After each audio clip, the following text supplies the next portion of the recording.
ਅਸਲ ਰੂਪ ਦੇ ਵਿੱਚ ਪੰਥਕ ਭਾਵਨਾ ਦੇ ਵਿੱਚੋਂ ਕੋਈ ਸਰਬੱਤ ਖਾਲਸਾ ਹੋਣਾ, ਉਹ ਤਾਂ ਹੋਣ ਵਾਲੇ ਅਕਾਲ ਤਖਤ ਸਾਹਿਬ ਦੇ ਪ੍ਰਬੰਧ ਤੋਂ ਬਾਹਰ ਹੀ ਹੋਣਾ। ਪੰਥ ਦੇ ਵਿੱਚ ਕੋਈ ਇੱਕ ਬੰਦਾ ਨਹੀਂ ਸਰਬੱਤ ਖਾਲਸਾ ਸੱਦ ਸਕਦਾ ਸੀਗਾ, ਇੱਕ ਪੂਰਾ ਜਥਾ ਸੀਗਾ, ਉਸ ਜਥੇ ਦਾ ਜਥੇਦਾਰ ਉਸ ਜਥੇ ਦੇ ਵੱਲੋਂ ਸਰਬੱਤ ਖਾਲਸਾ ਸੱਦਦਾ ਸੀਗਾ, ਤੇ ਜਿਹੜਾ ਜਥਾ ਸਭ ਤੋਂ ਪੰਥ ਦੇ ਵਿੱਚ ਸਿਰਮੌਰ ਮੰਨਿਆ ਜਾਂਦਾ ਸੀਗਾ ਉਹ ਸੱਦ ਸਕਦਾ ਸੀ। ਇੰਡੀਵਿਜੂਅਲ ਕੋਈ ਵੀ ਵੱਡਾ ਕਹਿ ਦੇ ਕਿ ਅਸੀਂ ਸਰਬੱਤ ਖਾਲਸਾ ਸੱਦਾਂਗੇ, ਉਹ ਇੰਡੀਵਿਜੂਅਲ ਕਪੈਸਿਟੀ ਦੇ ਵਿੱਚ ਪੂਰੀ ਪੰਥ ਦੀ ਤਰਜਮਾਨੀ ਕਰਨ ਵਾਲਾ ਸਰਬੱਤ ਖਾਲਸਾ ਕਰਨ ਦੇ ਨਹੀਂ ਅਜੇ ਕੋਈ ਸਮਰੱਥ। ਜੇ ਸਿੱਖਾਂ ਨੇ ਸਰਬੱਤ ਖਾਲਸਾ ਸੱਦਣਾ ਆ, ਕਿਹੜੀਆਂ ਜਥੇਬੰਦੀਆਂ ਦੇ ਬੰਦੇ ਆਉਣਗੇ ਇਹ ਵੀ ਕੌਣ ਤੈਅ ਕਰੂਗਾ? ਖਾਲਸਾ ਤਿਆਰ ਸਿੰਘਾਂ ਦੇ ਸਮੂਹ ਨੂੰ ਕਿਹਾ ਜਾਂਦਾ। ਪਹਿਲੀ ਸ਼ਰਤ ਇਹੀ ਹੈ ਕਿ ਇਹਦੇ ਵਿੱਚ ਜਿਨ੍ਹਾਂ ਨੇ ਖੰਡੇ ਬਾਟੇ ਦੀ ਪਹੁਲ ਲਈ ਆ ਉਸ ਸ਼ਖਸੀਅਤਾਂ ਦਾ ਹੀ ਇਹ ਇਕੱਤਰਤਾ। ਇਹ ਸਰਬੱਤ ਗੁਰੂ ਸੰਗਤ ਦੀ ਇਕੱਤਰਤਾ ਨਹੀਂ ਹੈ। ਇਹਦੇ ਵਿੱਚ ਜਿਹੜੀ ਨੁਮਾਇੰਦਗੀ ਦੀ ਸ਼ਰਤ ਹੈ ਉਹ ਇਹ ਹੋਣੀ ਕਿ ਅੰਮ੍ਰਿਤਧਾਰੀ ਸਿੰਘ ਹੋਣਗੇ, 5 ਬਾਣੀਆਂ ਦਾ ਨੇਮੀ ਹੋਏ, ਤੜਕੇ ਜਾਗਣ ਵਾਲਾ ਹੋਏ, ਦਸਵੰਧ ਦੇਣ ਵਾਲਾ ਹੋਏ, ਗੁਰੂ ਖਾਲਸਾ ਪੰਥ ਦੀ ਕਿਸੇ ਨਾ ਕਿਸੇ ਰੂਪ ਸੇਵਾ 'ਚ ਤਤਪਰ, ਚਾਹੇ ਉਹ ਨਾਮ ਬਾਣੀ ਦਾ ਪ੍ਰਵਾਹ ਚਲਾਉਣ ਦੀ ਸੇਵਾ, ਚਾਹੇ ਗੁਰਮਤ ਦੇ ਪ੍ਰਚਾਰ ਦੀ ਸੇਵਾ, ਹੋਰ ਲੰਗਰ ਦੀਆਂ ਸੇਵਾਵਾਂ ਨੇ, ਇਮਾਰਤਾਂ ਦੀਆਂ ਸੇਵਾਵਾਂ ਨੇ, ਬੜੀ ਪ੍ਰਕਾਰ ਦੀਆਂ ਸੇਵਾਵਾਂ ਨੇ, ਜਾਂ ਧਰਮ ਯੁੱਧ ਦੇ ਵਿੱਚ ਉਹਦਾ ਕੋਈ ਯੋਗਦਾਨ ਰਿਹਾ ਹੋਵੇ।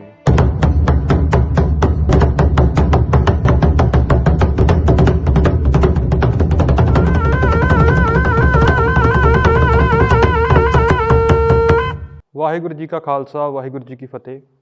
ਤੁਸੀਂ ਸਿੱਖ ਸਿਆਸਤ ਨੂੰ ਦੇਖ ਸੁਣ ਰਹੇ ਹੋ। ਸਾਰੇ ਦਰਸ਼ਕਾਂ ਤੇ ਸਰੋਤਿਆਂ ਦਾ ਮੈਂ ਅਮਨਦੀਪ ਸਿੰਘ ਸਵਾਗਤ ਕਰਦਾ। ਸਿੱਖਾਂ ਦੇ ਸਮੂਹਿਕ ਤੌਰ ਦੇ ਉੱਤੇ ਸਾਂਝਾ ਫੈਸਲਾ ਲੈਣ ਦੇ ਵਿਧੀ ਵਿਧਾਨ ਨੂੰ ਸਰਬੱਤ ਖਾਲਸਾ ਕਿਹਾ ਜਾਂਦਾ ਹੈ। ਪਰ ਅੱਜ ਦੇ ਮੌਜੂਦਾ ਸਮੇਂ ਦੇ ਵਿੱਚ ਜਦੋਂ ਕਿਸੇ ਇੱਕ ਵਿਅਕਤੀ ਵਿਸ਼ੇਸ਼ ਦੇ ਉੱਤੇ ਜਾਂ ਕਿਸੇ ਸਿੱਖਾਂ ਦੇ ਇੱਕ ਜਥੇਬੰਦੀਆਂ ਧੜੇ ਦੇ ਉੱਤੇ ਕੋਈ ਔਖਾ ਸਮਾਂ ਆਉਂਦਾ ਤਾਂ ਉਹਨਾਂ ਦੇ ਵੱਲੋਂ ਸਰਬੱਤ ਖਾਲਸਾ ਸੱਦਣ ਦੀ ਮੰਗ ਕੀਤੀ ਜਾਂਦੀ ਹੈ। ਖਾਸ ਤੌਰ ਦੇ ਉੱਤੇ ਜਦੋਂ ਸ਼੍ਰੋਮਣੀ ਗੁਰਦੁਆਰਾ ਪ੍ਰਬੰਧਕ ਕਮੇਟੀ ਆਪਣੇ ਕਿਸੇ ਜਥੇਦਾਰ ਨੂੰ ਲਾਉਂਦੀ ਹੈ ਜਾਂ ਬਰਖਾਸਤ ਕਰਦੀ ਹੈ ਤਾਂ ਉਹਨਾਂ ਦੇ ਵੱਲੋਂ ਵੀ ਅਜਿਹੀ ਮੰਗ ਕੀਤੀ ਜਾਂਦੀ ਹੈ ਕਿ ਕੌਮ ਇਸ ਵੇਲੇ, ਪੰਥ ਇਸ ਵੇਲੇ ਸਰਬੱਤ ਖਾਲਸੇ ਦਾ ਇਕੱਠ ਕਰੇ। ਪਰ ਸਵਾਲ ਇਹ ਬਣ ਜਾਂਦਾ ਹੈ ਕਿ ਅੱਜ ਦੇ ਸਮੇਂ ਦੇ ਵਿੱਚ ਸਰਬੱਤ ਖਾਲਸਾ ਕਿਵੇਂ ਸੱਦਿਆ ਜਾ ਸਕਦਾ ਹੈ? ਸਰਬੱਤ ਖਾਲਸੇ ਨੂੰ ਕੌਣ ਸੱਦ ਸਕਦਾ ਹੈ? ਕੀ ਸਰਬੱਤ ਖਾਲਸਾ ਅਕਾਲ ਤਖਤ ਸਾਹਿਬ ਦੀ ਸੁਪਰਮੈਸੀ ਦੇ ਅਧੀਨ ਹੀ ਸੱਦਿਆ ਜਾ ਸਕਦਾ ਹੈ ਜਾਂ ਅਕਾਲ ਤਖਤ ਸਾਹਿਬ ਤੋਂ ਬਾਹਰ ਵੀ ਸਿੱਖ ਇਕੱਤਰ ਹੋ ਕੇ ਸਰਬੱਤ ਖਾਲਸਾ ਸੱਦ ਸਕਦੇ ਨੇ? ਉਹਦਾ ਪੂਰਾ ਵਿਧੀ ਵਿਧਾਨ ਕੀ ਹੋ ਸਕਦਾ ਹੈ? ਉਹ ਸਰਬੱਤ ਖਾਲਸੇ ਦੇ ਵਿੱਚ ਫੈਸਲੇ ਕਿਵੇਂ ਲਏ ਜਾਣਗੇ? ਇਹਨਾਂ ਤਮਾਮ ਸਵਾਲਾਂ ਦੇ ਜਵਾਬ ਲੈਣ ਦੇ ਲਈ ਅੱਜ ਅਸੀਂ ਖਾਸ ਤੌਰ ਦੇ ਉੱਤੇ ਭਾਈ ਮਨਧੀਰ ਸਿੰਘ ਜੀ ਦੇ ਕੋਲ ਪਹੁੰਚੇ ਹਾਂ।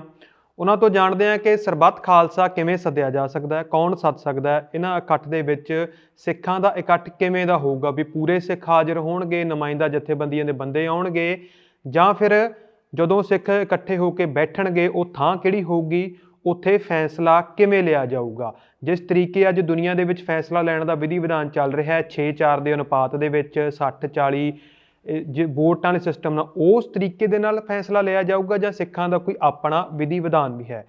ਇਸ ਪੂਰੇ ਮਸਲੇ ਦੇ ਉੱਤੇ ਗੱਲਬਾਤ ਕਰਦੇ ਹਾਂ, ਉਹਨਾਂ ਤੋਂ ਸਮਝਣ ਦੀ ਕੋਸ਼ਿਸ਼ ਕਰਦੇ ਹਾਂ। ਆਓ ਸਭ ਤੋਂ ਪਹਿਲਾਂ ਸਿੰਘ ਸਾਹਿਬ ਦਾ ਸਵਾਗਤ ਕਰਦੇ ਹਾਂ। ਸਿੰਘ ਸਾਹਿਬ ਜੀ ਆਇਆਂ ਨੂੰ ਜੀ। ਵਾਹਿਗੁਰੂ ਜੀ ਕਾ ਖਾਲਸਾ, ਵਾਹਿਗੁਰੂ ਜੀ ਕਾ ਖਾਲਸਾ, ਵਾਹਿਗੁਰੂ ਜੀ ਕੀ ਫਤਿਹ। ਸਭ ਤੋਂ ਪਹਿਲਾਂ ਤਾਂ ਇਹ ਜਾਣਨਾ ਚਾਹਾਂਗੇ ਕਿ ਵੀ ਜਿਵੇਂ ਜਦੋਂ ਸਿੱਖਾਂ ਦੇ ਕਿਸੇ ਇੱਕ ਧੜੇ ਦੇ ਉੱਤੇ ਜਾਂ ਕਿਸੇ ਇੱਕ ਸਿੱਖ ਦੇ ਉੱਤੇ ਕੋਈ ਜਿਹੜਾ ਕਾਫੀ ਵੱਡੇ ਅਹੁਦੇ ਉੱਤੇ ਬੈਠਾ ਕੋਈ ਦਿੱਕਤ ਪਰੇਸ਼ਾਨੀ ਜਾਂ ਮੁਸ਼ਕਿਲ ਸਮਾਂ ਆਉਂਦਾ ਤਾਂ ਉਹ ਅਕਸਰ ਪੰਥ ਦੇ ਅੱਗੇ ਗੱਲ ਰੱਖਦੇ ਨੇ ਵੀ ਸਰਬੱਤ ਖਾਲਸਾ ਸੱਦਿਆ ਜਾਵੇ। ਸਭ ਤੋਂ ਪਹਿਲਾਂ ਤਾਂ ਇਹ ਵੀ ਸਰਬੱਤ ਖਾਲਸਾ ਸੱਦਣ ਦੀ ਅਪੀਲ ਵੀ ਕੌਣ ਕਰ ਸਕਦਾ, ਕੌਣ ਕਹਿ ਸਕਦਾ ਕਿ ਸਰਬੱਤ ਖਾਲਸਾ ਸੱਦਿਆ ਜਾਵੇ? ਦੇਖੋ, ਜਿਹੜਾ ਤਾਂ ਇਹ ਮੌਜੂਦਾ ਪ੍ਰਸੰਗ ਹੈਗਾ ਇਹਦੇ ਸੰਬੰਧ 'ਚ ਆਪਾਂ ਗੱਲ ਕਰ ਰਹੇ ਹਾਂ, ਗਿਆਨੀ ਰਘਵੀਰ ਸਿੰਘ ਜੀ ਇਸ ਵਕਤ ਵੀ ਦਰਬਾਰ ਸਾਹਿਬ ਦੇ ਵਿੱਚ ਗ੍ਰੰਥੀ ਦੇ ਤੌਰ ਦੇ ਉੱਤੇ ਸੇਵਾ ਕਰ ਰਹੇ ਨੇ ਜੀ। ਇਸ ਤੋਂ ਪਹਿਲਾਂ ਉਹ ਕੇਸਗੜ੍ਹ ਸਾਹਿਬ ਦੇ ਜਥੇਦਾਰ ਰਹੇ ਨੇ, ਅਕਾਲ ਤਖਤ ਸਾਹਿਬ ਦੇ ਜਥੇਦਾਰ ਰਹੇ ਨੇ, ਸਨਮਾਨਿਤ ਅਹੁਦਿਆਂ 'ਤੇ ਰਹੇ ਨੇ। ਅਤੇ ਜਿਹੜੇ ਮੁੱਦੇ ਉਹਨਾਂ ਨੇ ਆਪਣੀ ਉਸ ਪ੍ਰੈਸ ਕਾਨਫਰੰਸ ਦੇ ਵਿੱਚ ਲਿਖਤੀ ਪ੍ਰੈਸ ਨੋਟ ਪੜ੍ਹਿਆ, ਜਿਹੜੇ ਵਿੱਚ ਮੁੱਦੇ ਉਠਾਏ ਨੇ ਉਹ ਮੁੱਦੇ ਹੀ ਬੜੇ ਗੰਭੀਰ ਮੁੱਦੇ ਨੇ ਔਰ ਪੰਥ ਦੇ ਵਿੱਚ ਬੜੇ ਲੰਬੇ ਸਮੇਂ ਤੋਂ ਉਹਨਾਂ ਮੁੱਦਿਆਂ ਦੇ ਬਾਰੇ ਵੱਖ-ਵੱਖ ਮੰਚਾਂ ਤੋਂ ਚਰਚਾ ਚੱਲਦੀ ਰਹੀ ਹੈ। ਚਾਹੇ ਸ਼੍ਰੋਮਣੀ ਕਮੇਟੀ ਦੇ ਵਿੱਚ ਫੈਲੇ ਜਿਹੜਾ ਮਾਇਕ ਪੱਧਰ ਦਾ ਭ੍ਰਿਸ਼ਟਾਚਾਰ ਹੈ ਉਹਦੀ ਗੱਲ ਹੈ, ਗੁਰੂ ਗ੍ਰੰਥ ਸਾਹਿਬ ਮਹਾਰਾਜ ਦੇ ਜਿਹੜੇ ਸਰੂਪ ਦੇ ਅਦਬ ਦੇ ਨਾਲ ਸੰਬੰਧਿਤ ਮਸਲੇ ਨੇ, ਚਾਹੇ ਉਹ ਪੁਰਾਤਨ ਸਰੂਪ ਹੈ, ਚਾਹੇ ਹੋਣ ਵਾਲੇ ਸਰੂਪ ਹੈ, ਚਾਹੇ ਜਿਸ ਪ੍ਰਕਾਰ ਬਾਦਲ ਪਰਿਵਾਰ ਜਾਂ ਬਾਦਲ ਦਾ ਧੜਾ ਜਿਹੜਾ ਉਹਨੇ ਪੋਲੀਟੀਕਲੀ ਸ਼੍ਰੋਮਣੀ ਗੁਰਦੁਆਰਾ ਪ੍ਰਬੰਧਕ ਕਮੇਟੀ ਨੂੰ ਵਰਤਿਆ ਆਪਣੇ ਹਿੱਤਾਂ ਦੇ ਲਈ, ਜਿਸ ਤਰ੍ਹਾਂ ਉਹਨੇ ਅਕਾਲੀ ਦਲ ਦਾ ਚਰਿੱਤਰ ਬਦਲਿਆ, ਜਾਂ ਅਕਾਲ ਤਖਤ ਸਾਹਿਬ ਦੀ ਉਹਨਾਂ ਨੇ ਗੱਲ ਕੀਤੀ ਕਿ ਦਾਬੇ ਦੇ ਵਿੱਚ ਰੱਖਿਆ ਜਾਂਦਾ, ਜਥੇਦਾਰਾਂ ਨੂੰ ਘਰ ਬੁਲਾਇਆ ਜਾਂਦਾ। ਸੋ ਇਹ ਸਾਰੇ ਨੁਕਤੇ ਨਵੇਂ ਨਹੀਂ ਹਨ। ਇਹ ਸਾਰੇ ਨੁਕਤੇ ਪੰਥ ਦੇ ਵਿੱਚ ਬੜੇ ਲੰਬੇ ਸਮੇਂ ਤੋਂ, ਜਦੋਂ ਤੋਂ ਬਾਦਲ ਧੜਾ ਜਾਂ ਬਾਦਲ ਪਰਿਵਾਰ ਤਾਕਤ 'ਚ ਆਇਆ ਸਤਾਨਵੇਂ ਵਿੱਚ, ਉਸ ਤੋਂ ਬਾਅਦ ਬਹੁਤ ਛੇਤੀ 99 ਤੋਂ ਹੀ 2 ਸਾਲ ਬਾਅਦ ਹੀ ਇਹ ਗੱਲਾਂ 'ਚੋਂ ਕੁਛ ਚੀਜ਼ਾਂ ਦੇ ਬਾਰੇ ਚਰਚੇ ਹੋਣੇ ਸ਼ੁਰੂ ਹੋ ਗਏ ਸੀਗੇ। ਤਾਂ ਲਗਭਗ 3 ਦਹਾਕੇ ਹੋ ਗਏ ਨੇ। ਅਤੇ ਇਹ ਰੋਗ ਹੈ ਜਿਹੜਾ ਉਹ ਪਹਿਲਾਂ ਤੋਂ ਵੱਧ ਵਿਆਪਕ ਅਤੇ ਪਹਿਲਾਂ ਤੋਂ ਵੱਧ ਹੋਰ ਡੂੰਘਾ ਅਤੇ ਗੰਭੀਰ ਹੁੰਦਾ ਜਾ ਰਿਹਾ। ਸੋ ਹੁਣ ਮਸਲਾ ਇਹਨੂੰ ਹੱਲ ਕਰਨ ਦਾ, ਜੋ ਗਿਆਨੀ ਰਘਵੀਰ ਸਿੰਘ ਹੋਣੀ ਇਹਦਾ ਹੱਲ ਇੱਕ ਅਖੀਰ ਦੇ ਵਿੱਚ ਨੁਕਤੇ ਦੇ ਵਿੱਚ ਕਿਹਾ ਕਿ ਇਹਦੇ 'ਤੇ ਸਰਬੱਤ ਖਾਲਸਾ ਹੋਣਾ ਚਾਹੀਦਾ। ਦਿਸਦੇ ਰੂਪ ਦੇ ਵਿੱਚ, ਮੋਟੇ ਰੂਪ 'ਚ ਦੇ ਵਿੱਚ ਤਾਂ ਇਹੀ ਹੋਣਾ ਚਾਹੀਦਾ, ਸਰਬੱਤ ਖਾਲਸਾ ਸੱਦਿਆ ਜਾਣਾ ਚਾਹੀਦਾ। ਪਰ ਮਸਲਾ ਇਹ ਹੈ ਕਿ ਸਰਬੱਤ ਖਾਲਸਾ ਸੱਦਣ ਦੇ ਅਧਿਕਾਰੀ ਕੌਣ ਨੇ, ਕਿਸ ਰੂਪ 'ਚ ਸੱਦਿਆ ਜਾਏ, ਉਹ ਸਾਰੀਆਂ ਗੱਲਾਂ ਦੇ ਵਿੱਚ ਗੁਰੂ ਖਾਲਸਾ ਪੰਥ ਦੇ ਅੰਦਰ ਕੋਈ ਇੱਕ ਰਾਏ ਨਹੀਂ ਹੈ। ਉਹ ਇੱਕ ਰਾਏ ਇਸ ਕਰਕੇ ਨਹੀਂ ਹੈ ਕਿ ਇਸ ਸਾਰੇ ਮਸਲਿਆਂ ਦੇ ਉੱਤੇ ਕਦੇ ਪੰਥ ਦੇ ਵਿੱਚ ਲਗਾਤਾਰਤਾ ਦੇ ਵਿੱਚ ਕਦੇ ਕੋਈ ਵਿਚਾਰ ਵਟਾਂਦਰਾ, ਕੋਈ ਸੰਵਾਦ ਲੰਬਾ ਸਮਾਂ ਨਹੀਂ ਚੱਲਿਆ। ਕੁਛ ਸਮਾਂ 2004-5-6 ਦੇ ਵਿੱਚ ਵੀ ਇਹਦੇ ਉੱਤੇ ਕੁਛ ਸ਼ਖਸੀਅਤਾਂ ਜਥੇਬੰਦੀਆਂ ਵੱਲੋਂ ਕਵਾਇਦ ਹੋਈ। ਫਿਰ ਉਸ ਤੋਂ ਬਾਅਦ 2-3 ਵਾਰ ਬਾਅਦ ਦੇ ਵਿੱਚ, ਹੁਣ ਰੀਸੈਂਟਲੀ 2015 ਤੋਂ ਬਾਅਦ ਵੀ ਹੋਈ, ਪਰ ਉਹ ਲਗਾਤਾਰਤਾ 'ਚ ਨਹੀਂ ਰਹੀ। ਅਤੇ ਇਸ ਕਰਕੇ ਉਹਦੇ ਵਿੱਚ ਕੋਈ ਇੱਕ ਸਾਂਝੀ ਰਾਏ ਨਹੀਂ ਹੈ ਕਿ ਸਰਬੱਤ ਖਾਲਸਾ ਸੱਦਿਆ ਕਿੱਦਾਂ ਜਾਏ, ਕੌਣ ਅਧਿਕਾਰੀ ਹੋਏ। ਸੋ ਇਹ ਇੱਕ ਵੱਡੀ ਪਰੇਸ਼ਾਨੀ ਹੈ ਸਾਰੇ ਮਸਲੇ 'ਚ। ਦੂਸਰੀ ਗੱਲ ਇਹਦੇ ਵਿੱਚ ਇਹ ਆ ਕਿ ਲੰਬੇ ਸਮੇਂ ਤੋਂ ਇਹ ਹੁਣ ਬਾਦਲ ਪਰਿਵਾਰ ਦੀ ਗੱਲ ਹੈ। ਉਸ ਤੋਂ ਪਹਿਲਾਂ ਜਦੋਂ ਅਸੀਂ ਜਵਾਨ ਹੋ ਰਹੇ ਸੀਗੇ, ਉਦੋਂ ਸਾਰੇ ਬਰਨਾਲਾ ਪਰਿਵਾਰ ਨੂੰ ਪੰਥ ਦੀਆਂ ਸਾਰੀਆਂ ਸਮੱਸਿਆਵਾਂ, ਸੰਕਟਾਂ ਦਾ ਜੜ ਮੰਨਦੇ ਸੀਗੇ, ਉਹਨਾਂ ਨੂੰ ਬੁਰਾ ਭਲਾ ਕਹਿੰਦੇ ਸੀਗੇ। ਉਸ ਤੋਂ ਪਹਿਲਾਂ ਹੋਰ ਵੱਖ-ਵੱਖ ਲੀਡਰਾਂ ਨੂੰ ਵੱਡਾ ਸਮਾਂ ਮਾਸਟਰ ਤਾਰਾ ਸਿੰਘ ਉਹਨਾਂ ਨੂੰ ਕਹਿੰਦੇ ਰਹੇ, ਫਿਰ ਸੰਤ ਫਤਿਹ ਸਿੰਘ ਉਹਨਾਂ ਨੂੰ ਕਹਿੰਦੇ ਰਹੇ, ਅਤੇ ਵੱਖ-ਵੱਖ ਸਮੇਂ ਵਿਅਕਤੀ ਬਦਲੀ ਗਏ। ਠੀਕ ਹੈ। ਫਿਰ ਕਿਸੇ ਵਾਰ ਬਲਵੰਤ ਸਿੰਘ ਖਜ਼ਾਨਾ ਮੰਤਰੀ ਸੀਗੇ, ਉਹ ਵੀ ਇਸੇ ਤਰ੍ਹਾਂ ਦੀ ਕੈਟਾਗਰੀ 'ਚ ਆਏ। ਟੌੜੇ ਦਾ ਨਾਮ ਵੀ ਲੈ ਲਿਆ ਜਾਂਦਾ ਸੀਗਾ ਕਿਸੇ ਪ੍ਰਸੰਗ ਦੇ ਵਿੱਚ, ਤਲਵੰਡੀ ਦਾ ਵੀ ਲੈ ਲਿਆ ਜਾਂਦਾ ਸੀਗਾ।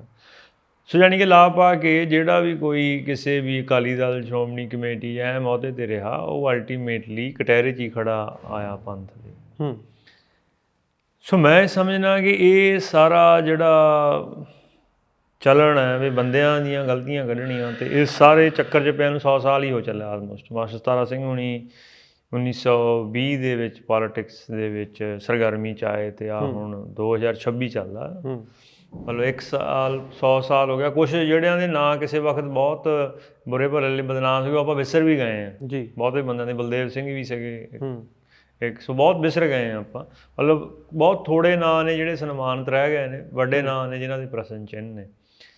ਪਰ ਇਹਦੇ ਨਾਲ ਹੱਲ ਨਹੀਂ ਕੋਈ ਹੋਇਆ ਬੰਦਿਆਂ ਦੇ ਉੱਤੇ, ਬੰਦਿਆਂ ਦੀਆਂ ਗਲਤੀਆਂ ਕੱਢਣ 'ਚ, ਕਿਉਂਕਿ ਇਹ ਕੁਦਰਤੀ ਤੌਰ ਦੇ ਉੱਤੇ ਆ ਕਿ ਹਰੇਕ ਬੰਦੇ ਦੀ ਕੋਈ ਸੀਮਤਾਈ ਹੁੰਦੀ ਆ, ਹਰੇਕ ਬੰਦੇ ਕੋਲੋਂ ਕੋਈ ਕੰਮ ਕਰਦਿਆਂ ਉਣਤਾਈਆਂ ਰਹਿ ਜਾਂਦੀਆਂ ਅਤੇ ਗਲਤੀਆਂ ਵੀ ਹੋਣੀਆਂ। ਸਾਡਾ ਜ਼ੋਰ ਬੰਦਿਆਂ ਨੂੰ ਬਦਨਾਮ ਕਰਕੇ ਬੰਦੇ ਬਦਲਣ 'ਤੇ ਹੀ ਲੱਗਿਆ ਰਿਹਾ ਅੱਜ ਤੱਕ। ਪਰ ਰਾਜਨੀਤੀ ਦੇ ਵਿੱਚ ਇਹ ਗੱਲ ਬਹੁਤ ਸਥਾਪਿਤ ਹੈ ਵੀ ਜਦੋਂ ਕੋਈ ਚੀਜ਼ਾਂ ਠੀਕ ਨਹੀਂ ਹੋ ਰਹੀਆਂ ਹੁੰਦੀਆਂ, ਜਦੋਂ ਉਹਨਾਂ ਦੀ ਪੜਚੋਲ ਹੋਣੀ ਹੁੰਦੀ ਆ,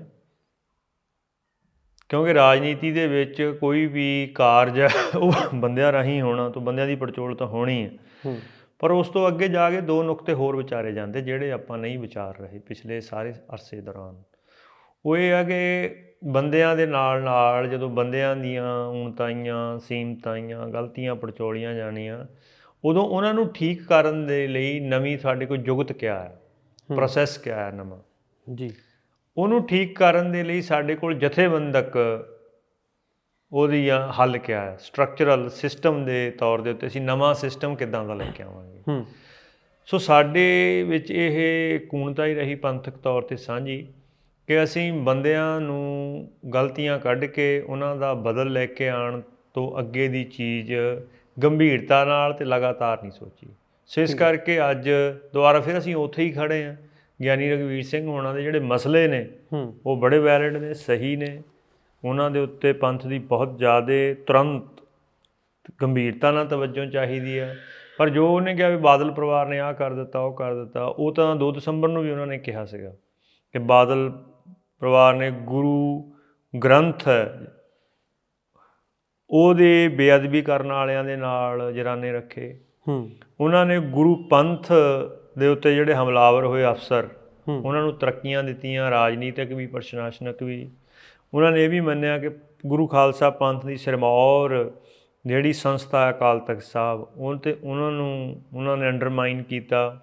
ਸ਼੍ਰੋਮਣੀ ਗੁਰਦੁਆਰਾ ਪ੍ਰਬੰਧਕ ਕਮੇਟੀ ਨੂੰ ਉਹਨਾਂ ਨੇ ਆਪਣੇ ਰਾਜਸੀ ਹਿੱਤਾਂ ਲਈ ਵਰਤ ਲਿਆ, ਯਾਨੀ ਕਿ ਉਹਦੀ ਨਿਰਪੱਖਤਾ ਨਹੀਂ ਰਹਿਣ ਦਿੱਤੀ ਪੂਰੇ ਪੰਥ 'ਚ। ਅਤੇ ਅਕਾਲੀ ਦਲ ਦਾ ਤਾਂ ਕਿਰਦਾਰ ਹੀ ਬਦਲ ਕੇ ਪੰਥਕ ਪਾਰਟੀ ਤੋਂ ਪੰਜਾਬੀ ਪਾਰਟੀ ਕਰਤਾ। ਸੋ ਇਹ ਸਾਰੀਆਂ ਗੱਲਾਂ ਤਾਂ ਉਦੋਂ ਵੀ ਸੀਗੀਆਂ ਜਦੋਂ ਉਹ ਫੈਸਲਾ ਲੈਣ ਦੀ ਹੈਸੀਅਤ ਸੀਗੀ। ਸੋ ਸਹੀ ਫੈਸਲੇ ਕਿਉਂ ਨਹੀਂ ਲਏ ਜਾ ਸਕੇ, ਕਿਉਂ ਨਹੀਂ ਗੱਲ ਲੀਹ 'ਤੇ ਆ ਰਹੀ? ਉਹ ਇਸ ਕਰਕੇ ਆ ਕਿ ਬੰਦਿਆਂ ਤੋਂ ਅੱਗੇ ਜਾ ਕੇ ਸਾਨੂੰ ਪ੍ਰੋਸੈਸ ਭਾਵ ਜੁਗਤ ਅਤੇ ਸਿਸਟਮ ਭਾਵ ਢਾਂਚੇ, ਸੰਸਥਾਵਾਂ ਦੀ ਬਣਤਰ ਕਿਸ ਤਰ੍ਹਾਂ ਦੀ ਹੋਏ ਉਹਦੇ ਬਾਰੇ ਗੰਭੀਰਤਾ ਨਾਲ ਸੋਚਿਆ ਜਾਣਾ ਚਾਹੀਦਾ। ਜਿਵੇਂ ਹੁਣ ਗਿਆਨੀ ਰਘਵੀਰ ਸਿੰਘ ਜੀ ਦੇ ਵੱਲੋਂ ਸਰਬੱਤ ਖਾਲਸਾ ਸੱਦਣ ਦੀ ਮੰਗ ਕੀਤੀ ਗਈ ਹੈ, ਜਦੋਂ ਉਹ ਅਹੁਦੇ ਉੱਤੇ ਸਨ ਅਕਾਲ ਤਖਤ ਸਾਹਿਬ ਦੇ ਜਥੇਦਾਰ, ਕੀ ਉਦੋਂ ਉਹ ਸੱਦ ਸਕਦੇ ਸੀ? ਉਦੋਂ ਸੱਦ ਸਕਦੇ ਸੀਗੇ।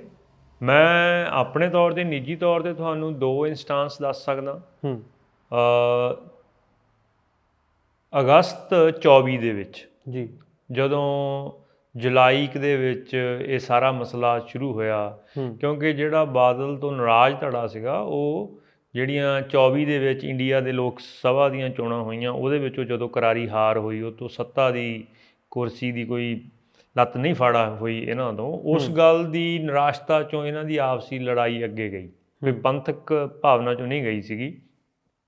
ਅਤੇ ਉਦੋਂ ਅਗਸਤ ਦੇ ਵਿੱਚ ਨਵਾਂ ਸ਼ਹਿਰ ਨਵੇਂ ਪਾਤਸ਼ਾਹ ਜੀ ਦਾ ਸਥਾਨ ਹੈ ਮੰਜੀ ਸਾਹਿਬ, ਉੱਥੇ ਬਹੁਤ ਸਾਰੀਆਂ ਸੰਸਥਾਵਾਂ, ਕੋਈ 30 ਸੰਸਥਾਵਾਂ ਹੋਣੀਆਂ, ਵੱਖ-ਵੱਖ ਤਰ੍ਹਾਂ ਦੀਆਂ, ਸਾਰੀ ਤਰ੍ਹਾਂ ਦੀਆਂ।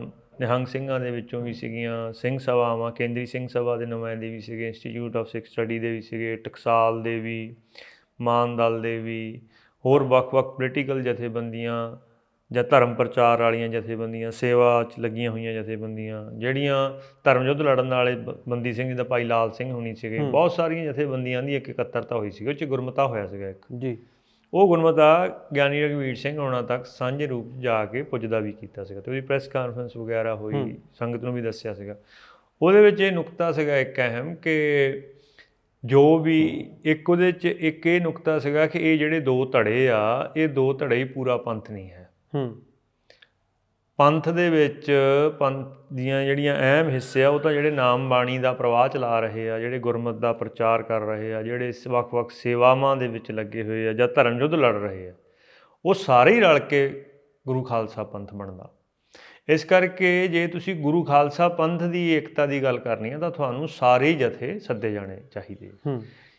ਇਹ 2 ਬੁਨਿਆਦੀ ਨੁਕਤਿਆਂ ਦੇ ਉੱਤੇ ਆਧਾਰਿਤ ਉਹ ਗੁਰਮਤੇ ਦੀ ਕਾਪੀ, ਇਹ ਸਾਰੀਆਂ ਜਥੇਬੰਦੀਆਂ 'ਚ ਅਖੰਡ ਕੀਰਤਨੀ ਜਥਾ, ਟਕਸਾਲ, ਸਾਰੇ ਸੀਗੇ। ਕਿਸੇ ਦੇ ਪੰਥਕ ਪੱਧਰ ਦੇ ਨੁਮਾਇੰਦੇ ਸੀਗੇ, ਕਿਸੇ ਦੇ ਸਥਾਨਕ ਪੱਧਰ ਦੇ। ਉਹਨਾਂ ਸਾਰਿਆਂ ਨੇ ਜਾ ਕੇ ਦੇ ਕੇ ਆਂਦੀ ਅਗਸਤ 24 ਦੇ ਵਿੱਚ ਅਕਾਲ ਤਖਤ ਸਾਹਿਬ ਜਾ ਕੇ, ਵੀ ਇਸ ਤਰੀਕੇ ਦੇ ਨਾਲ ਇਹਨੂੰ ਨਜਿੱਠਿਆ ਜਾਣਾ ਚਾਹੀਦਾ। ਕਿਉਂਕਿ ਉਦੋਂ 31 ਅਗਸਤ ਨੂੰ ਇਹਨਾਂ ਦੀ ਇਹ 2 ਧੜਿਆਂ ਦੀ ਲੜਾਈ ਨੂੰ ਨਜਿੱਠਣ ਦੀ ਮੀਟਿੰਗ ਸੀਗੀ, ਅਤੇ ਇਹ 2 ਧੜਿਆਂ ਨੂੰ ਹੀ ਉਦੋਂ ਪੰਥ ਦੇ ਤੌਰ ਦੇ ਉੱਤੇ ਪੇਸ਼ ਕੀਤਾ ਜਾ ਰਿਹਾ ਸੀ, ਵੀ ਇਹ 2 ਧੜੇ ਜਿੱਦਾਂ ਸਾਰਾ ਪੰਥ ਹੁੰਦੇ। ਸੋ ਉਸ ਪ੍ਰਸੰਗ ਦੇ ਵਿੱਚ ਮੈਂ ਕਹਿਣਾ ਚਾਹੁੰਦਾ ਕਿ ਉਸ ਵਕਤ ਇਸ ਐਡੇ ਵੱਡੇ ਸਮੂਹ ਦੀ ਗੱਲ ਨੂੰ, ਜਿਹੜੀ ਪੰਥ ਦੀ ਅਸਲ ਗੱਲ ਹੈ, ਉਹਨੂੰ ਤਵੱਜੋ ਨਹੀਂ ਦਿੱਤੀ ਗਈ। ਮੀਟਿੰਗ ਕੋਈ ਸੱਦੀ ਨਹੀਂ ਗਈ। ਜੋ ਗੁਪਤ ਰੂਪ ਦੇ ਵਿੱਚ ਸਾਰੀਆਂ ਮੀਟਿੰਗਾਂ ਹੋਈਆਂ, ਉਹਦੇ ਵਿੱਚੋਂ ਹੁਣ ਇੱਕ ਪੁਰਾਣੇ ਫੈਡਰੇਸ਼ਨ ਦੇ ਆਗੂ ਸੀਗੇ ਜਿਹੜੇ ਅਕਾਲੀ ਦਲ ਬਾਦਲ ਸੀਗੇ, ਹੁਣ ਉਹ ਪੁਨਰ ਸਰਜੀਤ 'ਚ, ਉਹਨਾਂ ਨੇ ਵੀ ਮੁੜ ਕੇ ਕਿਤੇ ਕਿਹਾ ਵੀ ਕਿਉਂਕਿ ਉਹ ਜਿਹੜਾ 2 ਦਸੰਬਰ ਵਾਲਾ ਮਤਾ ਲਿਖਤ ਹੋਈ ਫੈਸਲੇ ਦੀ, ਉਹ ਕਿੱਥੋਂ ਆਈ, ਕਿੱਦਾਂ ਉਹ ਪ੍ਰਵਾਨ ਚੜ੍ਹੀ, ਉਹ 'ਚ ਉਹਨਾਂ ਦੀ ਵੀ ਭੂਮਿਕਾ ਸੀਗੀ। ਸੋ ਇਹ ਜਿਹੜੀਆਂ ਗੁਪਤ ਤਰੀਕੇ ਦੇ ਨਾਲ ਚੀਜ਼ਾਂ ਹੋਈਆਂ ਨੇ, ਪੰਥਕ ਤੌਰ ਦੇ ਉੱਤੇ ਸਾਂਝੇ ਤੌਰ ਦੇ ਉੱਤੇ ਪਾਰਦਰਸ਼ੀ ਰੂਪ ਦੇ ਵਿੱਚ ਨਹੀਂ ਹੋਈਆਂ। ਜਦੋਂ ਇਹ ਆਪ ਕਰ ਸਕਦੇ ਸੀ ਉਦੋਂ ਨਹੀਂ ਕੀਤੀਆਂ। ਦੂਸਰੀ ਮੈਂ ਦੱਸ ਸਕਦਾ ਵੀ ਜਦੋਂ ਇਹ ਸਾਰਾ ਕੁਝ ਹੋ ਗਿਆ, ਉਸ ਤੋਂ ਬਾਅਦ ਇੱਕ ਵਾਰ ਗਿਆਨੀ ਜੀ ਇੰਗਲੈਂਡ ਗਏ ਸੀਗੇ ਉਹਨਾਂ ਦਿਨਾਂ ਦੇ ਵਿੱਚ। ਉਹ ਇੰਗਲੈਂਡ ਦੇ ਵਿੱਚ ਕੁਛ ਪੰਥਕ ਸਭਾ ਦੇ ਵਿੱਚ ਵਿਚਰਦੇ ਸਿੰਘ ਹੈਗੇ ਆ, ਜਿਨ੍ਹਾਂ ਕੋਲ ਇਹ ਠਹਿਰਦੇ ਜਾਂ ਜਿਨ੍ਹਾਂ ਨਾਲ ਇਹਨਾਂ ਦੀ ਮੁਲਾਕਾਤ ਸੀਗੀ। ਉਹਨਾਂ ਦਾ ਮੈਨੂੰ ਵੀ ਫੋਨ ਆਇਆ, ਉਹ ਕਹਿੰਦੇ ਵੀ ਤੁਹਾਨੂੰ ਕਿਆ ਲੱਗਦਾ ਹੁਣ?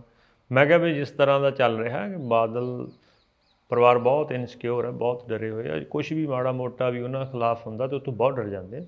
ਗਿਆਨੀ ਜੀ ਉਹਨਾਂ ਨੇ ਜਿੰਨਾ ਕਿ ਵੀ ਇਹ ਫੈਸਲਾ 2 ਦਸੰਬਰ ਦਾ ਕੀਤਾ, ਉੱਦਾਂ ਤਾਂ ਬਹੁਤ ਊਣਾ ਅਤੇ ਅਧੂਰਾ, ਪਰ ਇੰਨਾ ਵੀ ਉਹ ਬਰਦਾਸ਼ਤ ਨਹੀਂ ਕਰਨਗੇ, ਲਾ ਦੇਣਗੇ ਇਹਨਾਂ ਨੂੰ।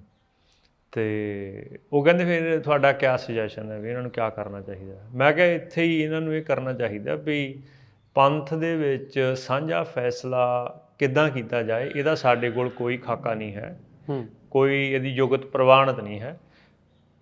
ਪੰਥ ਹੁਣ ਸਾਰੀ ਦੁਨੀਆ 'ਚ 2.5 ਕਰੋੜ ਦੇ ਆਸ-ਪਾਸ ਸਿੱਖਾਂ ਦੀ ਵਸੋਂ ਮੰਨੀ ਜਾਂਦੀ ਹੈ। 50 ਲੱਖ ਪੰਜਾਬ ਤੋਂ ਬਾਹਰ ਬਾਕੀ ਇੰਡੀਆ 'ਚ ਹੈ, 50 ਲੱਖ ਹੁਣ ਵਿਦੇਸ਼ਾਂ 'ਚ, ਯਾਨੀ ਕਿ 1 ਕਰੋੜ ਸਿੱਖ ਬਾਹਰ ਹੈ, ਪੰਜਾਬ ਦੇ ਵਿੱਚ 1.5 ਕਰੋੜ, ਯਾਨੀ ਕਿ ਅੱਧੇ ਇੱਕ ਦੇ ਆਸ-ਪਾਸ ਬਾਹਰ ਹੈ। ਔਰ ਜੇ ਐਕਟਿਵ ਗਿਣਤੀ ਗਿਣਨੀ ਹੋਵੇ ਨੌਜਵਾਨਾਂ ਦੀ, ਉਹ ਹੁਣ ਪੰਜਾਬ ਤੋਂ ਬਾਹਰ ਸ਼ਾਇਦ ਜ਼ਿਆਦਾ ਹੈ, ਪੰਜਾਬ 'ਚ ਉਨੇ ਨਹੀਂ ਹਨ। ਸੋ ਇਸ ਕਰਕੇ ਪੂਰੇ ਦੁਨੀਆ ਦੇ ਸਿੱਖਾਂ ਨੂੰ, ਪੂਰੇ ਦੁਨੀਆ ਦਾ ਖਾਲਸਾ ਪੰਥ ਹੈ ਜਿਹੜਾ, ਉਹਦੀ ਸ਼ਮੂਲੀਅਤ ਨੂੰ ਸੁਨਿਸ਼ਚਿਤ ਕਰਕੇ ਕਿਸ ਤਰੀਕੇ ਦੇ ਨਾਲ ਅਕਾਲ ਤਖਤ ਸਾਹਿਬ ਤੋਂ ਇੱਕ ਸਾਂਝਾ ਫੈਸਲਾ ਕੀਤਾ ਜਾਏ, ਇਹਦੀ ਕੋਈ ਜੁਗਤ ਤਿਆਰ ਕਰਨ ਦੇ ਲਈ ਇਹਨਾਂ ਨੂੰ ਇੱਥੋਂ ਹੀ ਇੱਕ ਅਨਾਊਂਸਮੈਂਟ ਕਰਨੀ ਚਾਹੀਦੀ ਕਿ ਆਪਾਂ ਇੱਕ ਐਸੀ ਜੁਗਤ ਦੇ ਲਈ ਸੁਝਾਅ ਮੰਗਦੇ ਜਿਸ ਜੁਗਤ ਦੇ ਤਹਿਤ ਸਰਬੱਤ ਖਾਲਸਾ ਕੀਤਾ ਜਾ ਸਕੇ। ਹੁਣ ਉਹ ਸਿੰਘਾਂ ਨੂੰ ਮੈਂ ਬਾਅਦ 'ਚ ਪੁੱਛਿਆ, ਉਹ ਕਹਿੰਦੇ ਵੀ ਠੀਕ ਹੈ, ਅਸੀਂ ਤੁਹਾਡੀ ਸਲਾਹ ਦਿੱਤੀ ਉਹਨਾਂ ਨੂੰ। ਹੁਣ ਉਹ ਕਿਸ ਰੂਪ ਦੇ ਵਿੱਚ ਉਹਨਾਂ ਨੇ ਅੱਗੇ ਕੀਤੀ, ਕਿੰਨੀ ਕੁ ਕੀਤੀ, ਉਹ ਤਾਂ ਨਹੀਂ ਮੈਨੂੰ ਪਤਾ, ਬਟ ਨਿਸ਼ਚਿਤ ਰੂਪ 'ਚ ਉਹਨਾਂ ਨੇ ਕੀਤੀ ਗੱਲ ਜੀ। ਪਰ ਉਦੋਂ ਜਿਸ ਵਕਤ ਇਹ ਕੁਛ ਫੈਸਲੇ ਇਸ ਦਿਸ਼ਾ 'ਚ ਲੈ ਸਕਦੇ ਸੀਗੇ, ਉਦੋਂ ਪਰਸਨਲ ਕਪੈਸਿਟੀ ਲਏ ਨਹੀਂ। ਉਹਦਾ ਖਮਿਆਜਾ ਹੁਣ ਉਹਨਾਂ ਨੂੰ ਹੋ ਸਕਦਾ ਨਿੱਜੀ ਰੂਪ 'ਚ ਵੀ ਭੁਗਤਣਾ ਪਿਆ ਹੋਏ, ਅਤੇ ਪੰਥਕ ਰੂਪ 'ਚ ਤਾਂ ਆਪਾਂ ਸਾਰੇ ਭੁਗਤ ਹੀ ਰਹੇ। ਜੋ ਮੌਜੂਦਾ ਹਾਲਾਤ ਨੇ ਸਿੱਖਾਂ ਦੇ, ਜੇ ਉਹਨਾਂ ਦੇ ਸੰਦਰਭ ਦੇ ਵਿੱਚ ਦੇਖ ਕੇ ਗੱਲ ਕੀਤੀ ਜਾਵੇ ਕਿ ਅੱਜ ਦੇ ਸਮੇਂ ਦੇ ਵਿੱਚ ਜੇਕਰ ਸਰਬੱਤ ਖਾਲਸਾ ਸੱਦਣ ਦੀ ਕੋਈ ਕਵਾਇਦ ਚਲਾਈ ਜਾਂਦੀ ਹੈ, ਸੱਦਿਆ ਜਾਂਦਾ ਆ, ਕੀ ਅਕਾਲ ਤਖਤ ਸਾਹਿਬ ਤੋਂ ਪ੍ਰਵਾਨਗੀ ਉਹਦੇ ਵਾਸਤੇ ਜ਼ਰੂਰੀ ਹੋ ਜਾਂਦੀ ਹੈ, ਜਾਂ ਉਹ ਤੋਂ ਇਲਾਵਾ ਵੀ ਸੱਦਿਆ ਜਾ ਸਕਦਾ? ਕਿਉਂਕਿ ਅਕਾਲ ਤਖਤ ਸਾਹਿਬ ਦਾ ਪ੍ਰਬੰਧ ਜਿਸ ਧਿਰ ਦੇ ਕੋਲ ਹੈ, ਮੈਨੂੰ ਨਹੀਂ ਲੱਗਦਾ ਕਿ ਅੱਜ ਦੇ ਹਾਲਾਤਾਂ ਦੇ ਵਿੱਚ ਉਹ ਕਦੇ ਵੀ 2015 ਦੇ ਸਰਬੱਤ ਖਾਲਸੇ ਵੇਲੇ ਵੀ ਸਿੱਖਾਂ ਨੇ ਦੇਖਿਆ ਵੀ ਉਹ ਪ੍ਰਵਾਨਗੀ ਨਹੀਂ ਦੇਣਗੇ। ਨਹੀਂ, ਦੇਖੋ, ਇਹ ਪੰਥ ਦੀ ਜਿਹੜੀ ਆਪਣੀ ਪੁਰਾਣੀ ਪਰੰਪਰਾ ਰਹੀ, ਉਹਦੇ ਵਿੱਚ 4 ਤਖਤ ਸੀਗੇ। ਅਕਾਲ ਤਖਤ ਸਾਹਿਬ, ਕੇਸਗੜ੍ਹ ਸਾਹਿਬ, ਹਜ਼ੂਰ ਸਾਹਿਬ ਤਖਤ ਅਤੇ ਪਟਨਾ ਸਾਹਿਬ ਤਖਤ। 5ਵਾਂ ਤਖਤ ਚੱਲਦਾ ਵਹੀਰ ਹੁੰਦਾ ਸੀਗਾ।